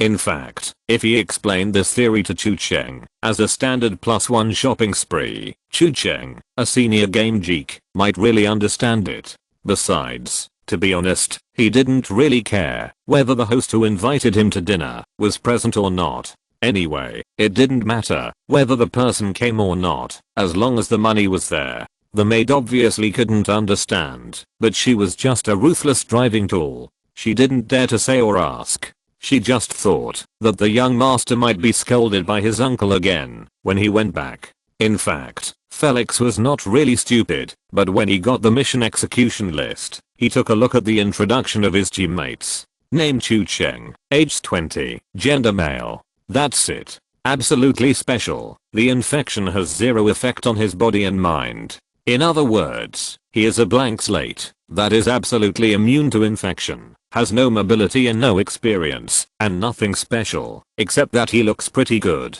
Although the mission content is just to run errands and conduct preliminary investigations to assess the level of the situation, he was still a little surprised to be assigned a newcomer who had not even started the training course. This gave him a feeling that the mission is too easy for one person, so why not take me with you? Or just like when the emperor insisted on giving the general a eunuch when he was going to war, who was useless and liked to get in the way. So Felix thought about it and thought it would be better to treat him to a good meal and take this opportunity to do the work by himself without delaying the mission or offending colleagues. In fact, let alone, although Chu Cheng did not say it, his inner thoughts were actually surprisingly consistent with his senior brother. After reading this mission file, Chu Cheng felt a little scared. Although it might be an ordinary mental illness, it is not certain that he will really encounter a high-level infected person by chance. He now felt that the organization of the madhouse on the grave was also abstract. He didn't know whether it was really short of people or what. A rookie like him with no training, no ability and no experience could actually be assigned to the field work. Although the position had not been determined yet, he would do some miscellaneous work and inquiries, but this kind of task was scary, even if it was just to inquire and ask questions. Are the new carters really going to the grassroots? But it was not a big problem. On the way to the meal, Chu Cheng had originally planned to discuss with his senior brother, saying that it would be a nuisance to go out with a person with no skills, so he might as well apply for logistics and intelligence support in the back row. After the work was done, he would ask about his position arrangement so that he would not have to run around in the future. Unexpectedly, heroes think alike. Before he opened his mouth, the other party had already made arrangements for him. This wave of senior brothers was the one who took the wide road. Felix's family business is a pharmaceutical group. Originally, he should have inherited the company along the route set by the family like an ordinary tall, rich and handsome man. But he was unexpectedly found to have a special physique, and then the Special Service Division 9 extended an olive branch to him. When his family first heard about this, they were against it, because they all knew that, if he joined such a department, he would probably have to fight with lunatics. Of course, it was unimaginable for rich people like them. If someone like them went out without a bodyguard, they would either be very good at fighting or have armor. But Felix himself showed a strong desire to join the organization, which made people around him feel unreasonable. There is a saying that all roads lead to Rome, but Felix is the type who was born in Rome. As long as he lay down in this life, he would have everything. No one understands why he has to do such a life-threatening job. It can't be that he is considering that, if he gets injured in the future, his own group's medicine can get an internal price, right? However, seeing that he is determined, and considering that the background of the Special Service Division 9 is strong and the power is not small, it will also benefit the family if he joins the organization. In addition, for him personally, it is also a way to enter the extraordinary. Although it is a bit dangerous, it is still a good choice, so in the end the family also agreed. It seems that he joined the team much earlier than Chu Cheng, and can be considered a senior, but he only helped other agents and only took on 1 or 2 small cases. For example, some people suffered from severe insomnia due to the infection source, and some were too energetic and couldn't stop. It was the first time for him to lead a team to investigate. Compared with Chu Cheng, he was a veteran, but not completely. To be honest, he was not as calm as he appeared when introducing the mission status this time. It's just that he felt that he was now a professional, and professionals couldn't be timid. At this time, he was on his way to the apartment of the reporter Zhu Wenhan, and suddenly heard a call from the headquarters in his headset. It was the result of his earlier application for the information of the key figures in the case. The subjects of your application for investigation, Zhu Wenhan and Guo Xiaoyan, were both killed in the blizzard in Binglang Snow Mountain 10 days ago, and have been confirmed dead. The communicator on the other end said. Felix was stunned. Dead? Yes. Both? Yes. If you want, I can send you the death certificate. Felix received the result. It was true. Both lovers had been confirmed dead. There is another strange thing. The operator continued. We have checked and sorted out some other information related to them. We found that one of the bodies was stolen by someone the day after they were confirmed dead. Until now, the whereabouts are still unknown. The body? Felix was stunned and asked. Guo Xiaoyan's? No. The stolen body is Zhu Wenhan's. The operator said, Guo Xiaoan was cremated a few days ago, and the ashes have been taken away by relatives for burial. Felix rose. He suddenly felt a little unsure about what he was facing this time.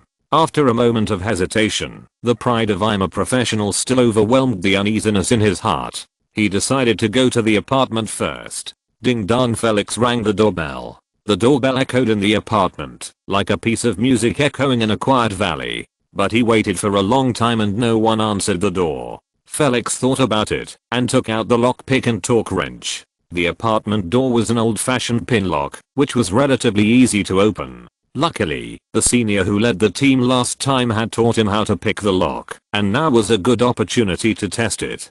Click. The door opened. He slowly pushed the door open, and a pungent smell came from the gradually widening gap.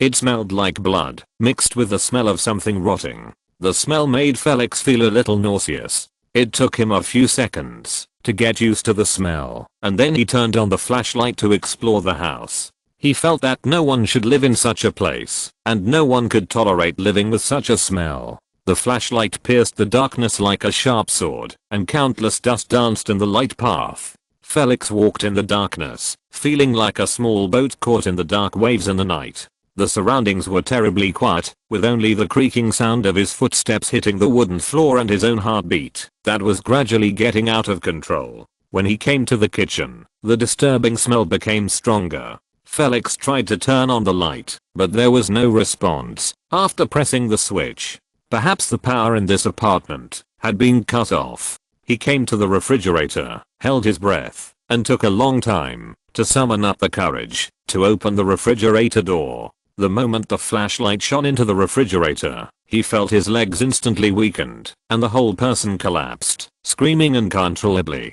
He was now sure that the smell came from here, because the refrigerator was filled with human body parts. At the same moment, a strong sense of crisis suddenly hit him. His pupils shrank, and without thinking much, he rolled to the side. Almost at that moment, a kitchen knife fell close to his rolling body, and it hit the ground with a sound of sparks. Felix rolled away on the ground, and when he raised his head, his pupils shrank, and his heart and lungs almost stopped. It was a woman in pajamas with disheveled hair, and her messy long hair blocked her face. She was holding a bloody kitchen knife in her hand. Chapter 44. Kitchen Horror. The sudden appearance of the female ghost with disheveled hair and white clothes, a standard horror movie look, almost killed Felix. Fortunately, the psychological suggestion of the professional worked a little. He raised his pistol before he raised the bloody kitchen knife again, and the bullet flew out in the gun flames. But he never expected that the woman in white would lightly sway to the side and dodge with unscientific agility. The bullet spun into the wall behind him, leaving a circular crater on the wall. Felix was startled, but he did not stop. He half crouched and stood up, raised his gun and fired again. The muzzle flashed continuously, and bullets were fired at the woman in white one after another. But the woman's movements were simply unscientific. She tilted her body to avoid one shot, and then spun in the air to avoid two more shots. When she jumped up, her white clothes spread out like petals as she spun, and there was a hint of a different kind of beauty besides the weirdness. Felix's pistol is a regular equipment of the Special Service, the Storm Falcon, and the standard magazine has only 8 rounds. Professor Miyazaki said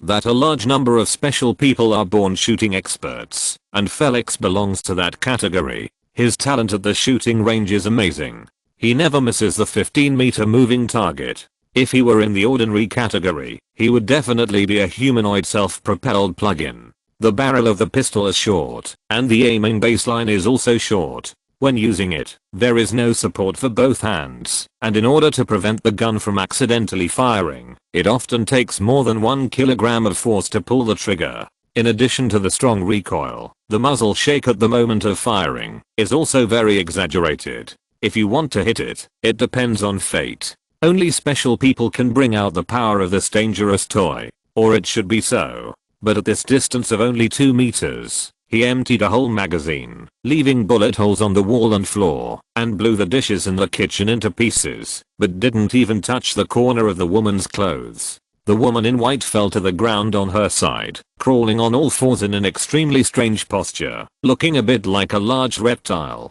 Her messy black hair swayed as she crawled, and Felix caught a glimpse of her face. It was an extremely pale face, most of which was hidden by her long hair, and could not be seen clearly, but the corners of her mouth were horrifyingly cracked, with a shocking and terrifying smile. Without time to reload, Felix quickly threw away his pistol, and replaced it with a special combat knife. He did well in the combat course, especially in the use of combat knives, but he was not sure whether what he learned in the course was applicable now, and he was not mentally prepared for what he saw next. Boom. The ceiling suddenly cracked, as if someone had smashed the floor from upstairs with an oversized hammer. With a rumbling sound, the fragments of reinforced concrete fell squarely on the crawling woman in white, and a black shadow fell from the sky among the rubble. Felix opened his mouth wide, looking at the black shadow that landed handsomely in front of him, and was speechless for a long time. Batman has arrived.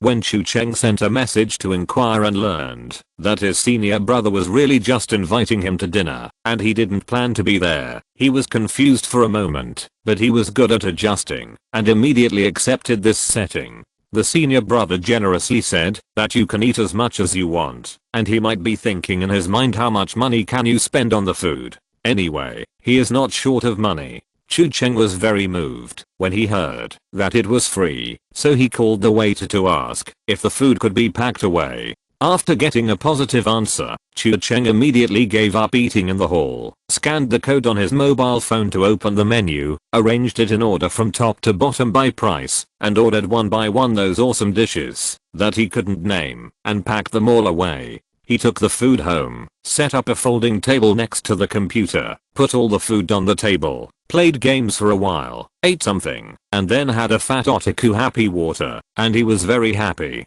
Even if it was free, it felt strange to eat alone in that kind of restaurant. Especially the other people in that environment, with candlelight. Some were just sitting there and doing it, and some were directly giving money. It was very unfriendly to single dogs dining alone. Animal protection activists would cry when they saw it. It turned out that it was more suitable to go back to the bedroom to eat, drink and play games. Facts proved that it was a good thing that Chu Cheng chose to come back early. If he had launched the game a few seconds later, his senior brother might have skipped the nothing to be afraid of stage and fast forwarded to the headless senior brother. Chu Cheng used a gel bomb to blow up the ceiling from the upstairs and landed in a handsome Batman style. It stands to reason that the frontal critical hit by reinforced concrete was not weak, but the woman in white seemed to be completely fine. She rolled back and jumped up again, waving a kitchen knife, and rushed towards Batman.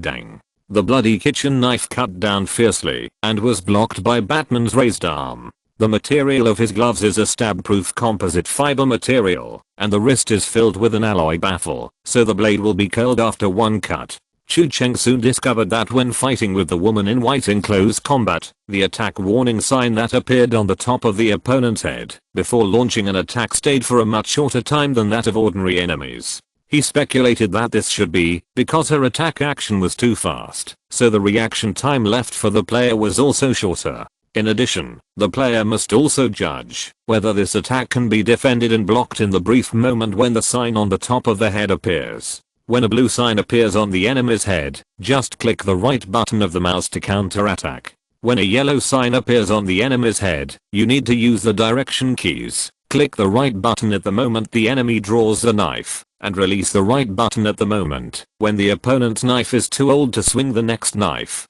triggering the defensive counterattack against the knife-wielding enemy. When a red sign appears on the enemy's head, it means that this move cannot be defended or cracked, and you can only operate Batman to step in the correct direction or roll to avoid it. The operation mode is basically the same as the Batman game in the Arkham series. Chu Cheng had mastered this system to perfection when he cleared Arkham without taking any damage, so he was able to get started very quickly. Felix was already stunned. The two in front of him were one black and one white. The white one had strange speed and agility, which was obviously not that of an ordinary person, while the black one had reached the pinnacle of all kinds of skills, and was almost a master of all martial arts schools. They fought hard for several rounds. From the perspective of an observer, it was just like Sadako fighting Dracula, a fight between immortals from the metaphysical side. He saw the right moment, and made a perfect counterattack with the knife. Batman took a half step diagonally and crossed his arms to block the opponent's knife. He saw it accurately and happened to catch the kitchen knife in the middle of the 3 blades on the glove's arm guard. Then he pulled with both arms, and the sharp blade on the arm guard immediately split the kitchen knife into several pieces. The woman who lost her weapon threw away the handle of the knife and opened her hands to pounce directly. But Batman stepped aside and pressed his palm on her lower abdomen at the same time, leaving a macro thruster. The thrusters suddenly started, transparent propulsion flames burst out, and the amazing propulsion horsepower instantly launched the woman in white. She flew across the entire kitchen, crashed down the entrance door with a bang, and fell into the corridor with the door panel. At the same time, something was thrown out of her body and fell to the ground. When Felix saw the thing clearly, he was stunned for a moment and was at a loss for a moment. Because that thing looked like a wig. Chapter 45 The Truth. Wig.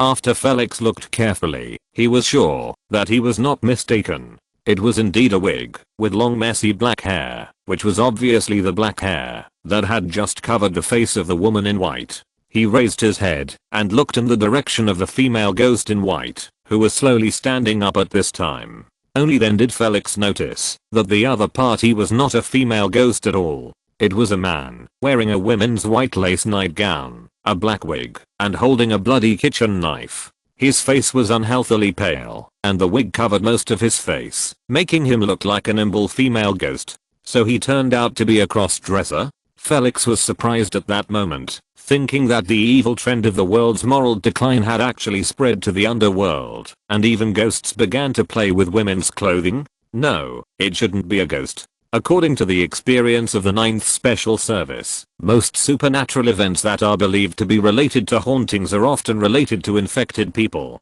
Thinking of the information he had obtained before, a guess quickly emerged in his mind. The boy in front of him was Zhu Wenhan. He was infected, and he was diagnosed as dead by the doctor, but in fact he might have just entered a dying state that was infinitely close to death, and the infected person's extraordinary vitality made him alive, so his body disappeared. Thinking of this, Felixton felt relieved. It's easy to say, if it's not a haunted place, he is a professional when it comes to infected people. Zhu Wenhan, whose wig was blown off, was stunned for a moment after he stood up, as if he had lost his body. He looked down at himself blankly, then looked up and saw Batman and Felix in front of him and seemed to be frightened.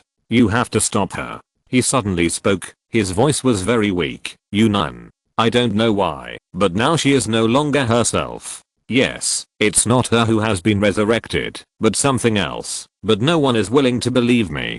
Dr. Lee has been harmed. You have to stop her from hurting people again." Felix was stunned. Although he lacks experience and is a rookie in action, his thinking is still quick. In a flash, the process and some details of the case flashed through his mind one by one. In the snowy mountain accident 10 days ago, both lovers died and no one survived. The girl was cremated, and the boy's body disappeared. The boy reported the various strange phenomena to the police station. The boy dressed as a female ghost holding a kitchen knife, and the terrifying body parts that filled the refrigerator. "Are you talking about Jiuo Zion?" Felix said. "She's dead." I said, "You don't believe me." Zhu Wenhan shook his head. "She's not dead. This is true. She has been here these days, with me. But she is not normal. She is turning into something evil and terrifying in that case. Where is she now?" Felix interrupted. "If she is really in this apartment, why hasn't she appeared yet?" Zhu Wenhan choked and seemed unable to speak for a moment. "She's dead. She was cremated last week. You know it deep down," he said softly, "but you can't and refuse to accept this fact. So you imagine that she's not dead yet. You imagine that she's resurrected from the dead, but lost control and became something else. You fantasize that she's become strange, crazy, and hurt others, but in fact it's you who did all those things." In fact, Chu Cheng had already roughly guessed what was going on at this point, because he suddenly remembered that he seemed to have seen a similar plot in an old movie, and only after Felix mentioned it did he have some impression. The boy's head has gradually lowered, and his whole face has been immersed in the shadow and can't be seen clearly. Is this what he said?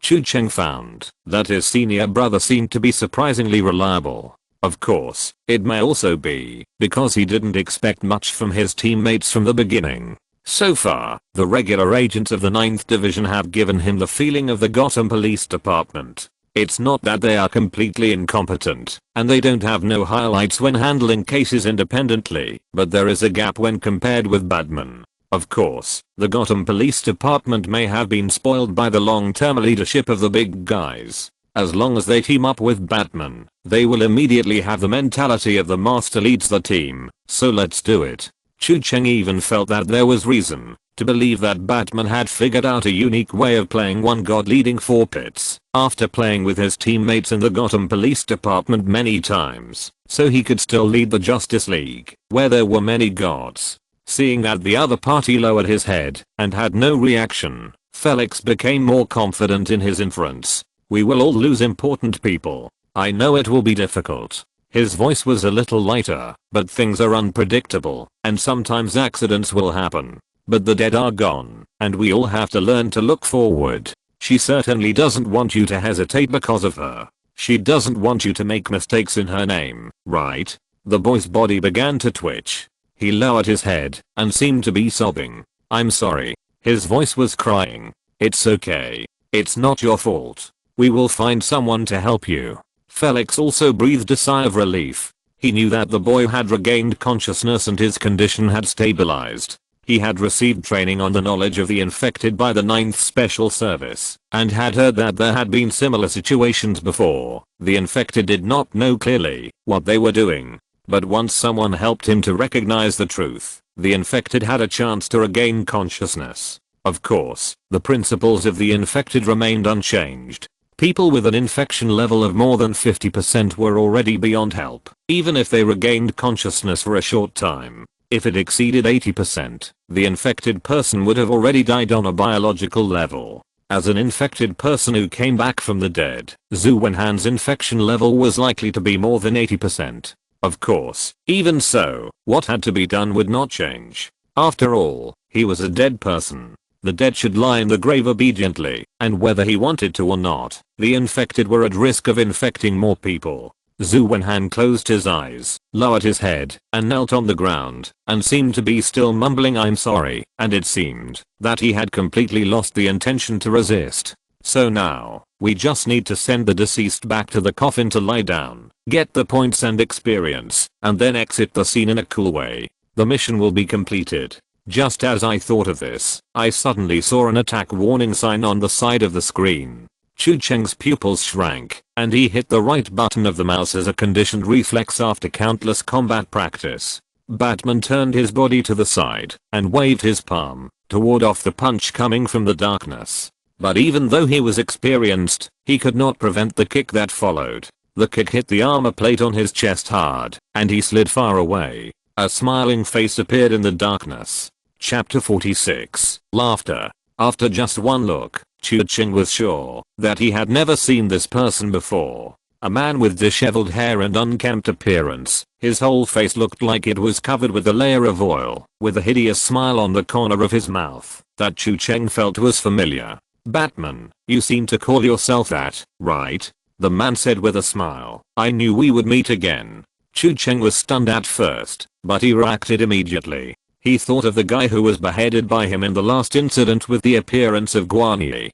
Coupled with this familiar and weird smile, Chu Cheng immediately realized that the two different faces might actually be the same person. The Guan Yi last time was just a puppet, and the person behind the scenes never showed up from beginning to end. The enemy has not been defeated, and the incident has not been resolved at all. Ha ha ha ha, you guessed it, right? That's right, you are still facing me, we meet again. The man laughed. Very unexpected, right? I said, I'm nothing, the thing that people fear. No matter what you do, no matter what method you use, you can never eliminate it. Ha, don't pretend that you are not surprised at all. I can see what kind of person you are. If it weren't for me, you would have lost a lot of fun.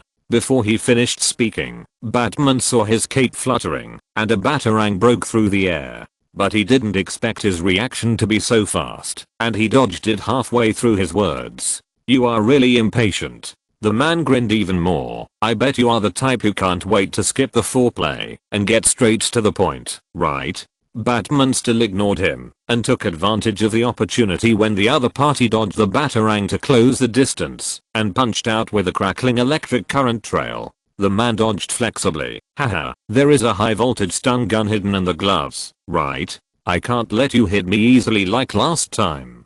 Batman caught him off guard last time, but now he is prepared for Batman's style and routines. Coupled with his strangely strong physical fitness and reaction ability, Chu Cheng couldn't take him down immediately, even if he was operating Batman. The man's strength was amazing. Even Batman with the peak physical fitness of humans couldn't wrestle with him. At the same time, he also had extraordinary reaction ability and strange agility. Chu Cheng's hand speed was so fast that the keyboard and mouse made a series of combos, leaving a series of silk-like arcs in the air, but they were all avoided by the opponent one by one. Then suddenly, gunshots rang out. There was no defense at all. The black muzzle of the gun almost hit Batman's chest armor and fired, and the huge impact crossed the whole body. Although there was armor to cushion the power was still good. The screen in front of Chu Cheng shook, and Batman was blown away and smashed the wall on one side. A gun appeared in the man's hand at some point. No, that's not accurate. Because it wasn't that he was holding a gun, but that his entire palm had turned into a black gun barrel. Chu Cheng was a little surprised. What is this? A superpower? Whether it was the last time or this time, I was doing an experiment, a test of my ability. Thanks to the last test, my ability has evolved further. The man paused and said with a smile, your appearance was an accident, an abnormal variable in the experiment. But I like it. Felix, who was standing by, saw the opportunity and immediately fired. He had taken the opportunity to change the ammunition. But the man didn't dodge. The bullet tore through his flesh with a hissing sound, but the man didn't move at all, just turned his head stiffly and turned the terrifying smile towards Felix. The muzzle of the gun in his hand suddenly turned to Felix. The senior brother's pupils shrank, and at the moment when the other party's muzzle burst into fire, he rolled and hid behind the bunker, narrowly avoiding the gunfire. But the next moment the man rushed in front of Felix. He waved his hand to knock the gun out of Felix's hand, and then grabbed it. The senior brother ducked to avoid it, and kicked the opponent's knee joint with a sweeping kick, but he didn't expect that the opponent's legs were as motionless as cast iron. The man raised his knee and kicked, and Felix crossed his arms in front of him. The kick made his arms numb and almost unconscious, and he flew on his back and fell to the side. At the same time, Batman also took the opportunity to throw out a throwing electric shock device. But the man shrank his body and slid backwards a long distance in a weird posture. The electric shock device flew past him, stuck to the wall with a snap, and exploded with a large number of arcs. Originally, I was thinking of using that girl for this experiment. The man backed away and dodged while continuing to speak in a nonchalant tone. The girl who died in the snowy mountains. But unexpectedly, the darkness she left behind was too weak. She had no resentment towards the world, no strong unwillingness, and even her fear of death was very bland, so she couldn't be a suitable subject for the infection experiment. As he spoke, Batman had already started fighting with him again. Chu Cheng relied on his rich experience and the speed of his unicorn arms from being single for 2 lifetimes to perfectly counterattack the opponent's moves, and the electric shock gloves hit the man's chest with his backhand. The impact knocked him back, and the numbness brought by the electric current cut off the half of his unfinished words. The man staggered back a few steps and continued to laugh strangely. But this boy made me discover a treasure. He laughed. The self-blame for not being able to protect the girl, watching the person he loved die with his own eyes, the self-doubt, the regret for everything, and dying in such great grief. I guessed that he would be a perfect experimental subject. But I must say that the final result still surprised me. Haha, even I didn't expect that he would breed such a self-deceiving fantasy. Zhu Wenhan, who was originally at a loss for what to do with the sudden change, shrank his pupils and looked at the man in shock. Is it you? His eyes widened. You gave me. Yes, it was me who gave you this precious opportunity. The man tilted his head and chuckled. You're welcome. Zhu Wenhan showed a painful expression. Hearing the man's words, he suddenly understood why he was the only one who became infected, and suddenly realized another thing. That is, Guo Xiao and died peacefully. She had no regrets, no resentment towards herself, and no fear of death. She was relieved before she died, because she thought the rescue team arrived in time and at least her boyfriend was rescued. If there is any regret left, it is that I can't see the person I care about again. She is so considerate, gentle, and beautiful that even the worst devil can't use her. But I failed her. If she saw this scene in my current appearance in the underworld, she would be very disappointed, right? It's all this guy's fault. Zhu Wenhan's eyes, which had been calm, were rekindled with anger. He roared, like a beast, that was extremely angry, but also extremely sad. Ha ha ha ha, but, that's it, you look like you are motivated again. The man was jumping sideways to avoid a quick gel explosive thrown by Batman while speaking. The gel that exploded from the explosives covered a collapsed table and rubble all over the ground. Zhu Wenhan roared and stumbled towards the man. But the man didn't care about his anger at all. He raised his arm casually, and the gun that his arm turned into blew the young man out with one shot. However, although Zhu Wenhan's attack was ineffective, it created an opportunity for Chu Cheng. Batman took advantage of the situation and hit the man in the face with an electric right hook, which deformed the man's face and spit it out, but he was still laughing vaguely. Batman swung his second punch, but the man dodged it with a shake of his head, and then stretched out his hand to pinch the back of his fist, deliberately avoiding the fist equipped with an electric shock launch port. The man exerted force on his hand and crushed the built-in electric shock device in Batman's left-hand glove into pieces, and electric sparks burst out from the back of his fist. But Batman suddenly punched with his right fist and punched at the chest with full power. At the same time, the muzzle of the man's other hand was already against Batman's chest, aiming at the eye-catching Batmark. Both sides hit at the same time. Batman relied on his armor to withstand the impact, and the whole person was knocked back by the strange force. The electric shock spread all over the man's body, but he quickly recovered from the electric shock, continued to laugh and rushed forward, and pounced on the direction where Batman retreated. But Chu Cheng's cracking operation on the keyboard did not stop for a moment. Almost at the moment when Batman retreated, he hit the newly unlocked change person button. It was just right that the new power was tested on this guy. Batman fell to the corner of the wall, and his back smashed a huge hole in the wall. At the same time, the opponent had stepped forward again, and punched down with a crazy laugh. Bang! Batman threw a smoke bomb.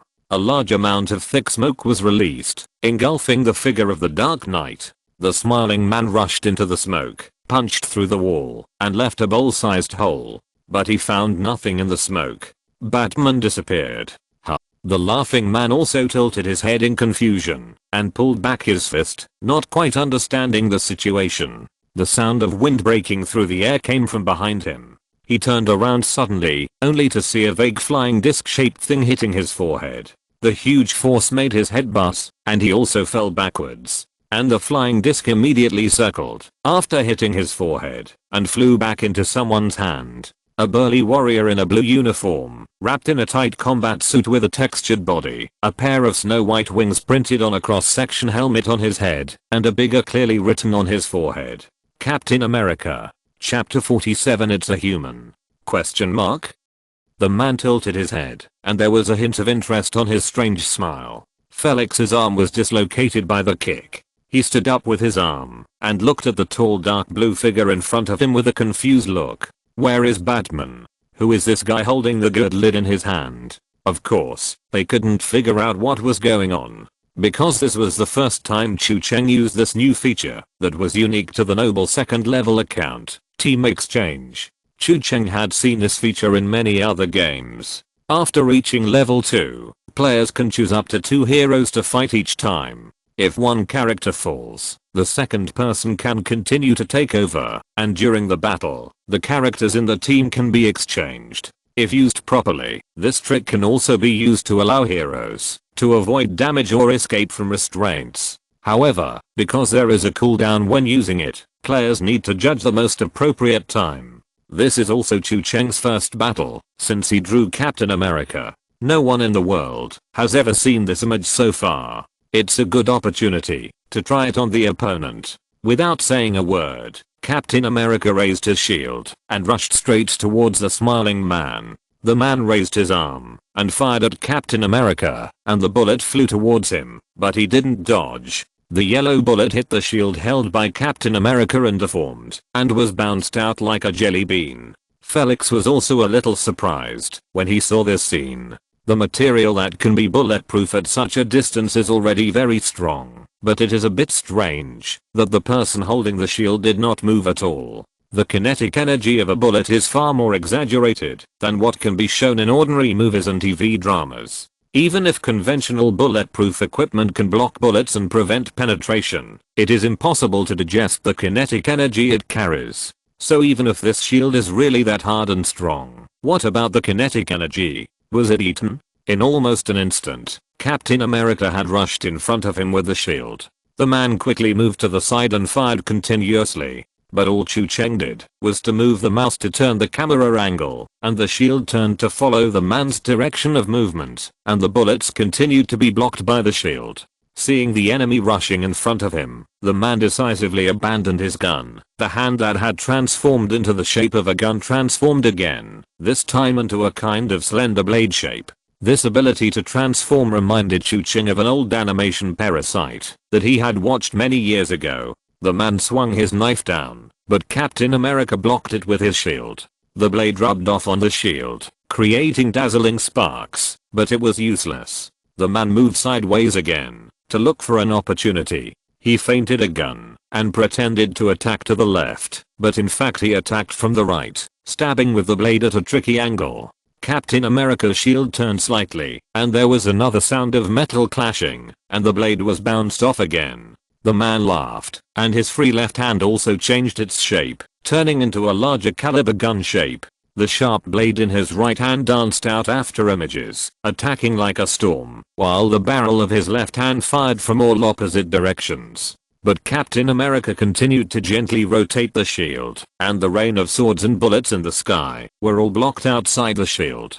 Smiling man. Not to mention him, even Felix was a little dumbfounded. Is this new hero a coward?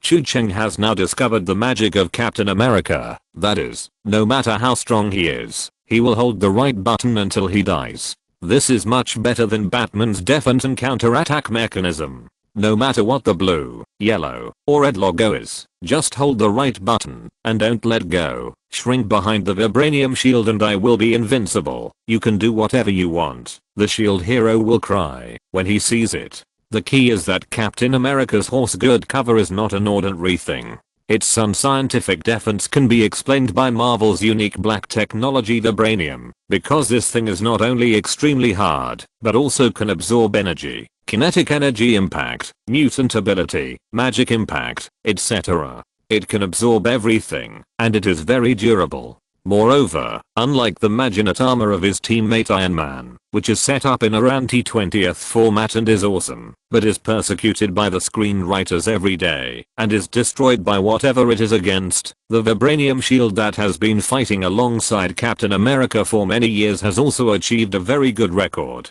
It can be used as a shield to prevent bullets and explosions, and it can even smash Iron Man's armor when used as a hammer.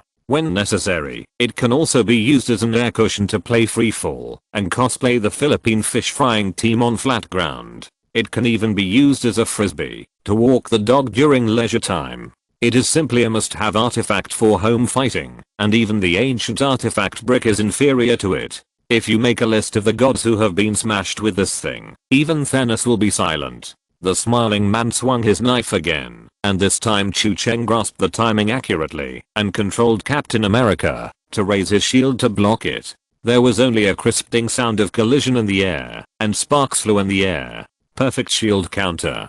Shield counter. Action games often have a mechanism. When the enemy attacks, you raise the shield to block. If the timing is right, the counter effect can be triggered, and there is a chance to cause the enemy to freeze and create a flaw. The smiling man who was countered by the shield staggered back, and the sharp blades in his body were all rolled up. While stabilizing his center of gravity, he raised the muzzle of the gun in his other hand. He originally wanted to fire to prevent the opponent from taking the opportunity to attack, but he didn't expect that the bullet hit the shield and splashed back on his face. Although he was infected with thick skin and flesh and could heal himself, it didn't have much impact, but being shot by himself didn't look good after all. Captain America took advantage of the situation and slammed the shield on the side of the smiling man's face. The shield hit him on the spot, making his head buzz, and he flew out of the room. After falling into the corridor, he slid along the floor all the way into the living room and inserted into the wall. The TV hanging on the wall immediately fell on his forehead. Felix stared at the flying figure with his eyes wide open. What kind of power is this? Can a human really knock someone out this distance with one blow? Which of you two is the monster? What's even more terrifying is that the smiling man was showing off his skills in the short rounds of fighting. He used both hands and kept changing weapons to try to create flaws and gaps. The opponent just held up a shield to block and then hit him with a bullet in the head. Captain America, fancy point JPG. But the smiling man was really durable. After a while, he lifted the rubble and TV that were pressing on him, panting and laughing. Haha, interesting. So what about this? When the voice fell, the man's hands were put together, and the two forearms merged into a thick, long black cylinder. Felix recognized the thing and his pupils shrank, and his heart seemed to be pulled. A single soldier rocket launcher. What kind of ability is this? Can even such heavy equipment be simulated? Without thinking too much, he hurriedly threw himself to the side with his head in his hands, kicking down a table that was already at its limit to serve as a shelter. Whoosh! A deadly whistle, like the whisper of death, was the sound of a rocket being fired with a burning tail flame. The roar of the explosion made his eardrums hurt, and the shrapnel penetrated the table and scratched his skin. The huge impact exploded in the room and the corridor, accompanied by a tinnitus-inducing roar, making him feel as if the whole world was about to collapse. Captain America was the first to bear the brunt of the blow, taking the cannon in the face head-on, hitting directly, and the whole person flew backwards under the impact of the fire, his figure engulfed by the smoke of the explosion. The man laughed wildly again.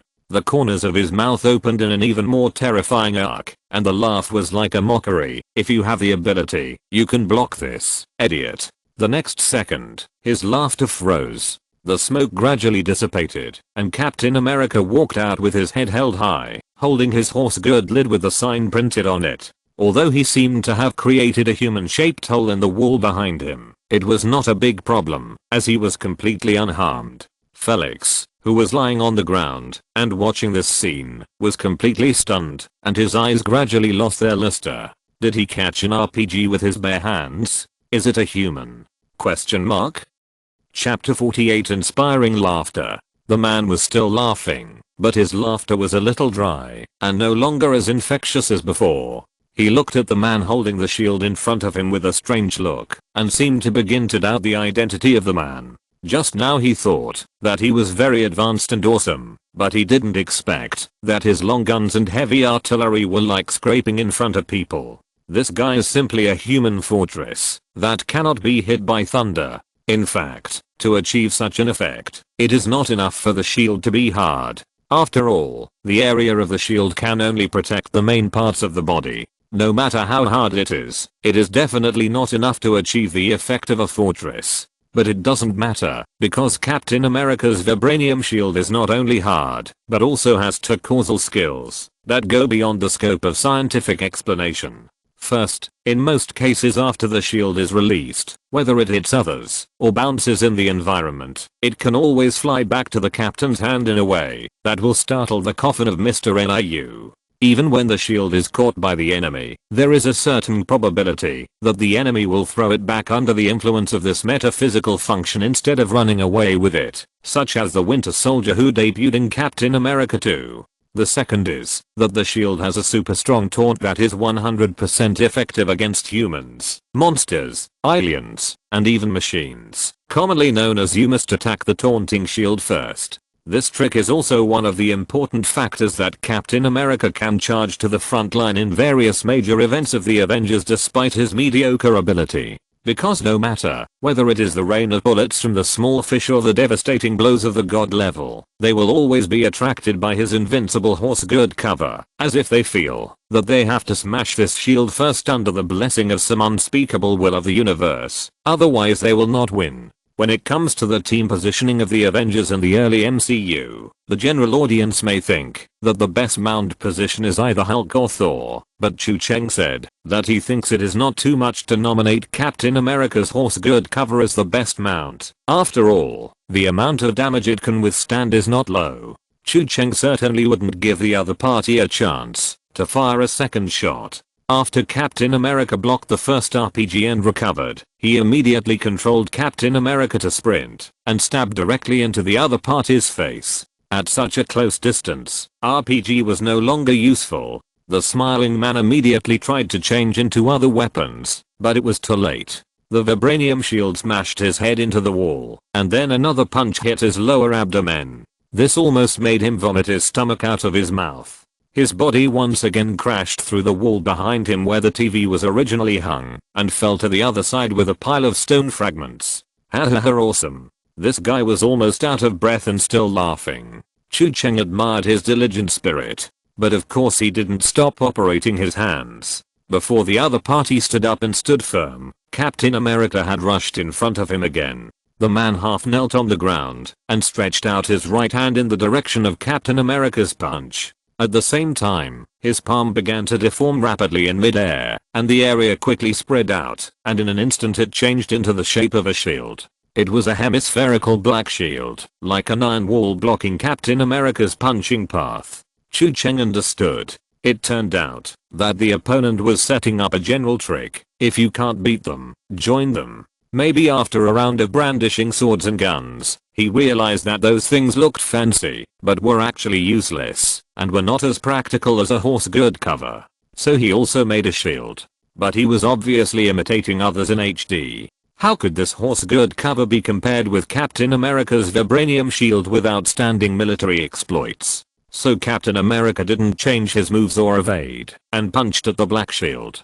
Captain America's fist touched the shield, and a huge force burst out along the power chain, like a flood, that broke through the dam and hit the shield. The hemispherical black shield suddenly sank at the point of application, and the force penetrated the shield, and was transmitted to the arm of the smiling man holding the shield. A series of crisp bone cracking sounds came from the muscle tissue. The smiling man's entire arm was scrapped, and he was blown back with the shield. His pupils shrank, and his smile froze for a moment. This punching force is indeed unscientific. As soon as this thought came up, Captain America took 2 steps forward, kicked up, and kicked the man directly in the chest with a powerful kick. The impact of the explosion from the sole of the boot displaced his internal organs. His body flew into the air, flew across the distance of an entire room, and slammed into the window behind him. The glass shattered with a clang, and the cracks were like an intricate spider web. The whole window seemed to be on the verge of breaking. Chu Cheng held down the right button to aim, and controlled Captain America to follow up with another shield. The flying shield with terrifying arm strength hit the smiling man's head head-on, causing his neck to tilt back. The glass behind him shattered with a clang, and the man fell from the height of the 6th floor with a trail of blood. This series of combos, this terrifying strange power, he should be a monster, right? For some reason, although he was standing on the enemy's side, Felix suddenly felt that it was not easy for the smiling man to persist in facing such a monster. At first, I only felt horrified and creepy when I saw his shocking smile and crazy laughter, but now when I hear his breathless laughter, I actually feel that it seems to be a little inspiring. What's going on? A great man once said, you think her decibels are not high enough, but in fact, it's just that you are not strong enough. The simple and popular metaphor vividly illustrates a simple and easy to understand truth. That is, great strength can produce miracles. Captain America's comrade Luo Zhengli has average power within the Avengers. Compared with the playboy who comes with his own suit, the green big guy in his underwear, and the alien handsome man who thunders at any time, Luo Zhengli's role in the team is actually more about ideological construction, rather than going to the front line to output. Of course, that's just in general. but it is well known that American comics, whether movies or animations, are very abstract. That is, superheroes are very idealistic, and their combat power can fluctuate according to the atmosphere and the needs of the plot. Of course, this lore is not very useful for the technological side of Iron Man, whose ability values are fixed. For the scientific side, like them, they often don't explode when they want to cheat, but will make a set of pseudoscience that is more magical, and the Celestials can also destroy them when necessary. But the mutant side is different, especially for Captain America, who has written idealism into the setting of the super soldier serum. His arm strength can be very abstract when the plot requires it, and he can argue with Thanos, as long as the atmosphere is right. For Iron Man, he will even pull his helmet to the ground. At this time, the smiling man was struggling to get up from the sidewalk. Falling from the 6th floor was not easy even for the infected. The smiling man climbed up from the smashed concrete floor, covered in blood, but still laughing dryly, which looked particularly weird on the dim road. His skin and flesh were healing, and his bones were automatically returning to their positions. But this process made his joints twisted and his body weird, and he lay on the ground like a freak. The bones of his arms returned to their positions, allowing him to support his body with both hands. While waiting for the bones in his body to repair themselves, he stood up shakily. During this time, he laughed twice, but he choked on his own blood before he laughed twice, and it turned into a weird cough. Then, before he could stand up completely, a shadow fell from the sky with a sound of breaking through the air. The vibranium shield smashed his head back to the ground with a bang. The floor tiles were smashed to pieces, and the man's head was also blown to pieces like a watermelon. At this moment, Felix stood by the broken window on the 6th floor, revealing an expression that shocked my mother for a whole year. Did this person just jump directly from the 6th floor? If you're listening to this novel on a channel other than Fanfic World, it means they downloaded and uploaded it without effort. We cordially invite you to visit our channel, Mundo Fanfic Novelos. There you'll find the original version of this story, and you can explore many other novels of various genres. We're waiting for you to immerse yourself in a world of incredible novels. Chapter 49, Super Organization. Done. Chu Cheng heaved a sigh of relief after confirming that the smiley man's head had turned into a paste, and he was completely dead. Yes, he knew that a living person holding a shield and falling freely in a posture as if he was shouting Dalmatia looked a little crazy, but he had the confidence to do it. Captain America was still experienced in free falling. At the beginning of Captain America 2, he dropped directly from the plane into the sea without a parachute, and he could even sneak on the ship after floating up. After that, he relied on the vibranium shield to cushion, and directly dropped from the high-rise of the Shield Trident building. After landing, he jumped up and continued to run. Compared with those deeds, a mere 6-story building was at most a small mound for him. After confirming that the mission was completed, he controlled Captain America to leave the scene, and Chu Cheng then went offline. It's time to eat.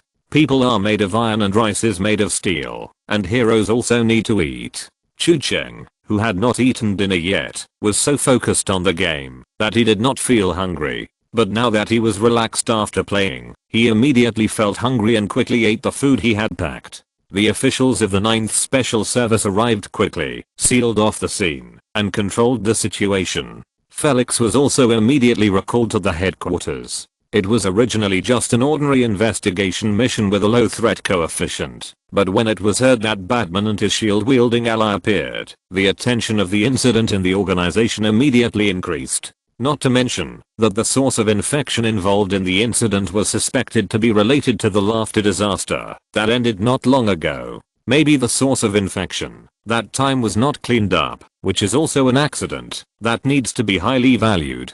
So according to the original regulations, the agents only need to submit a report to their superiors within a few days after the mission ends. But for the above considerations, they want to hear the agent in question report on the spot immediately. But according to the records of this mission arrangement, there are 2 agents in charge of the mission. So Chu Cheng, who was happily eating at home, also received a message asking him to rush to the headquarters to report immediately. To be honest, Chu Cheng was stunned when he received the message. Report? What do I have to report? A summary of the appreciation reports of various luxurious foods in Valga. but he felt that he could not be blamed for this. He was just an emotionless machine that executed orders. As the saying goes, if the king wants his subjects to die, the subjects have to die. If the captain tells me to eat and drink, well, I have to eat, which is reasonable. The car arranged by the headquarters soon arrived at the downstairs of his residence.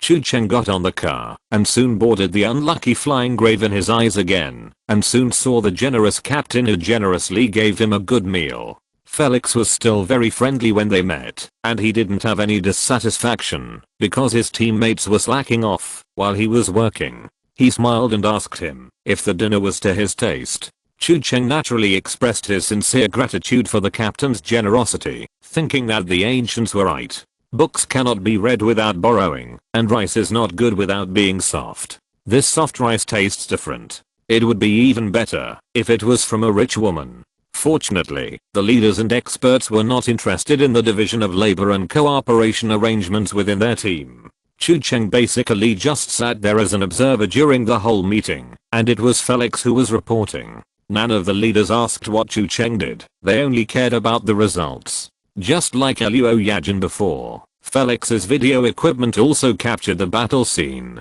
When they saw Batman was killed by a smoke bomb, the experts looked at each other in bewilderment. What kind of ability is this? I've never heard of it. This kind of ability has never been seen in the known infected abilities. And who swore before that this Batman must be an ordinary person? So everyone's eyes were focused on Professor Miyazaki, and the pressure came to Professor Miyazaki. Professor Miyazaki frowned for a long time and said firmly, he is an ordinary person, he can't be wrong. This may be some kind of space technology or stealth device. So everyone's eyes shifted again, and the pressure came to Minister Shi of the equipment department. Minister Shi rolled his eyes and said that I was in charge of the equipment department, not the Ministry of Magic, and what hammer do I have? The discussion was fruitless, and then Captain America appeared in the video, and the experts were once again in an uproar. In the past few days, in addition to Batman, there have been rumors in the city that other mysterious heroes who can fly over eaves and walls have appeared, but these news are true and false, and there are also some enthusiastic citizens who cosplay imitators, so the authenticity of the news has always been in doubt, and there is no sign that there is a connection between these individual events. But now there is. Chairman Li Changcheng narrowed his eyes when he saw this scene. This scene proved that their previous inference was indeed correct.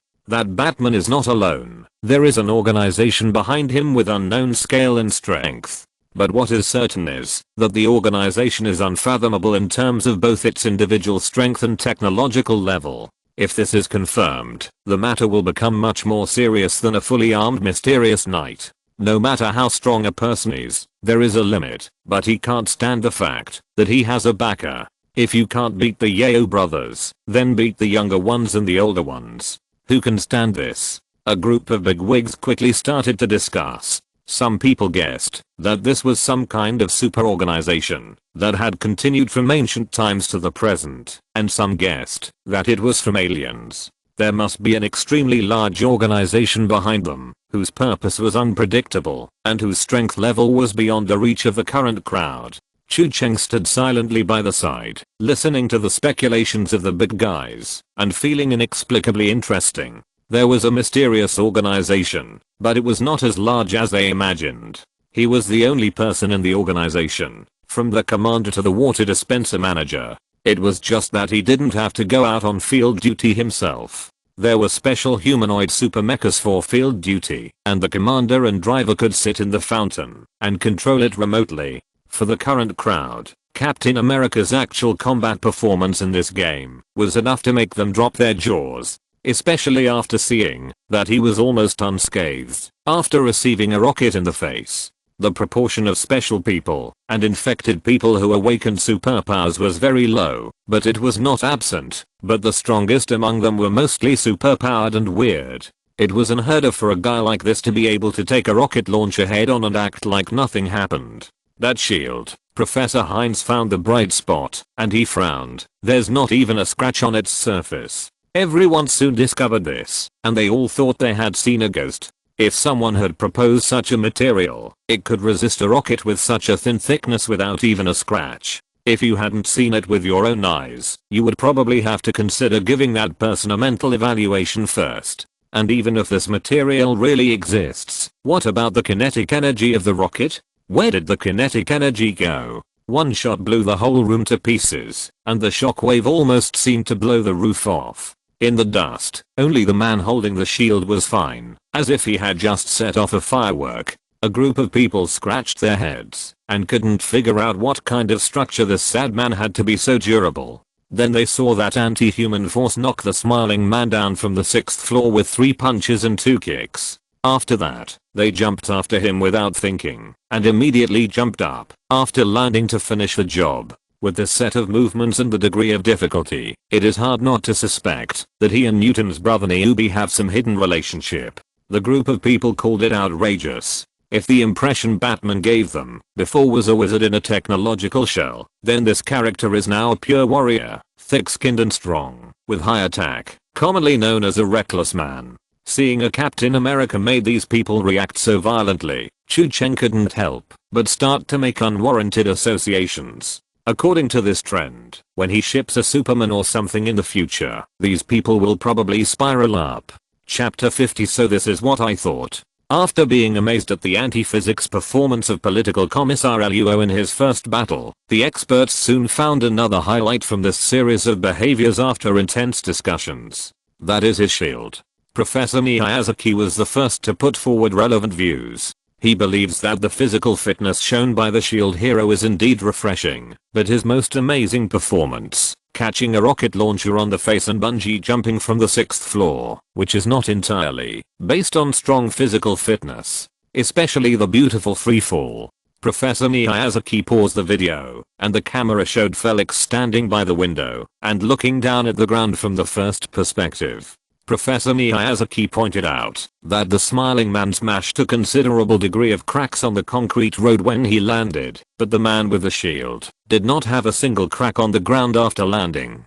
This phenomenon that made Newton do sit-ups repeatedly in the coffin cannot be explained by strong physical fitness alone, so Professor Miyazaki believes that the problem lies in the shield. Maybe it can eliminate the impact in some way. Professor Miyazaki said, whether it is to resist the artillery shells or fall from a high altitude, the shield is the key. He used the shield as a buffer when he landed, and the impact force was eliminated by the special power contained in the shield, so he was unscathed on the ground. This can also explain why he was not affected by the kinetic energy when he held the shield to resist the artillery shell attack. The participants did not speak for a while and seemed to be digesting and accepting this statement. Soon someone turned their attention to Minister Shi Jinqiang of the equipment department. Minister Shi, we don't have it. I don't know, and I haven't heard of it. Without waiting for them to ask, Minister Shi directly denied the 3 companies. Shi Jinqiang was also very depressed. He thought that he was the only one in charge of the equipment department. Why did these people like to torture him with these damn questions one by one? Why don't you ask the magical conch? Continuing to discuss this kind of problem will not lead to any results. Unless you can get the shield in your hands and study it, you may find a way out. After Batman pulled out a bunch of fancy little equipment like a wizard, the various units of Shi Jinqiang's equipment department had been working non-stop all day, trying to study the feasibility of those fancy weapons from the perspective of modern science by watching the video. It felt like someone told you the answer to the math finale and asked you to reverse the process. Maybe the difficulty didn't decrease much, but you would still be scolded by your superiors. You can't even find the answer to the open book exam. What are you doing? It was a torture for the whole department. At the beginning of this meeting, he was still thinking that this time it was a warrior instead of a wizard, and if people were to be tortured by taking the biological route, they should be tortured by Professor Miyazaki, and it had nothing to do with him. As a result, he realized that some people were warriors on the surface, but in fact they were just shield racks. The key was still the shield, and in the end, they were tortured. Moreover, Batman's technology at least started from performance effects such as mobility, propulsion horsepower, and freezing effect, so there was at least a starting point for a search. But this thing is just a bare shield, no matter how you look at it. I don't know where to start. After scratching my head, Minister Shi's eyes cracked. Fortunately, everyone didn't continue to torture him for too long on the shield issue, but quickly moved on to the next link.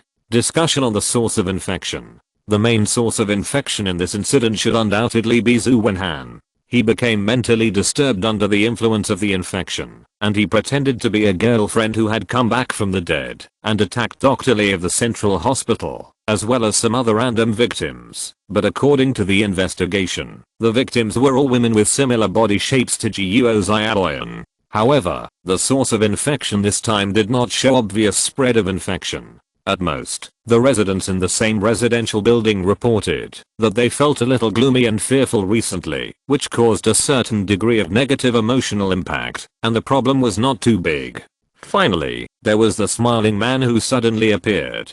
Judging from the video image information and Felix's description, the smiling man who appeared this time is likely to be related to the source of infection named Guan Yi in the last incident. Or in other words, it is the same person behind the scenes. The identity information of the smiling man was also quickly found out. His real name is Katsumi Nagao. He was framed and imprisoned. When he was released from prison, his wife and children had left him. He could not find a job and was depressed for a long time. He died of illness 3 months ago. Guan Yi and the previous incident, Zhu Wenhan and Katsumi Nagao who appeared this time, all have one thing in common. That is, they should have been dead. I proposed this conjecture last time, and this incident verified my idea. Professor Miyazaki said, the person behind the scenes, I think he should have some special ability to infect people who are dying or even dead. Infected people bred with the dead as raw materials will be more likely to gain powerful power, and this kind of infected people and the more people infected by them will have a greater probability of leaving behind spiritual bodies after being eliminated. These spiritual bodies are more likely to become unknown monsters when they gather together, just like last time. You mean? Li Changcheng was silent for a moment and said, we are facing an infected person with enhanced infection ability. He can infect the dead and turn the dead into a more terrifying source of infection. Everyone realized that, if this was true, it meant that the severity of the problem had escalated again. If there is anything scarier than a madman, it is a madman with ideas and power. More seriously, it is a madman with money and power. But this seems to be like Batman. If there is anything scarier than a madman with money, power, and ideas, it is that he can be contagious. The meeting room was silent for a long time, and everyone looked worried.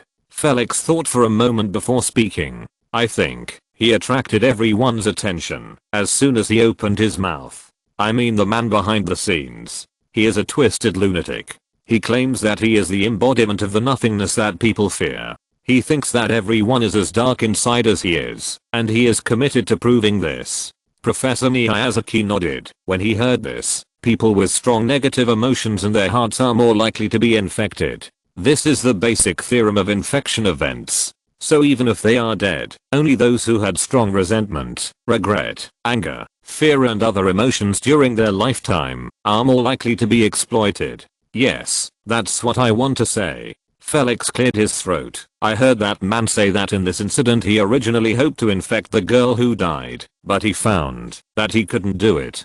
Because the girl had no resentment, no anger, and even no fear when she died. So he took a deep breath, raised his voice and continued. That's what I meant. The man behind the scenes was wrong. He wanted to prove that everyone was as dark as him, but this incident proved him wrong. I think this is what Batman and the organization behind him are trying to tell us. The darkness in our hearts is the best breeding ground for infection, especially in this period.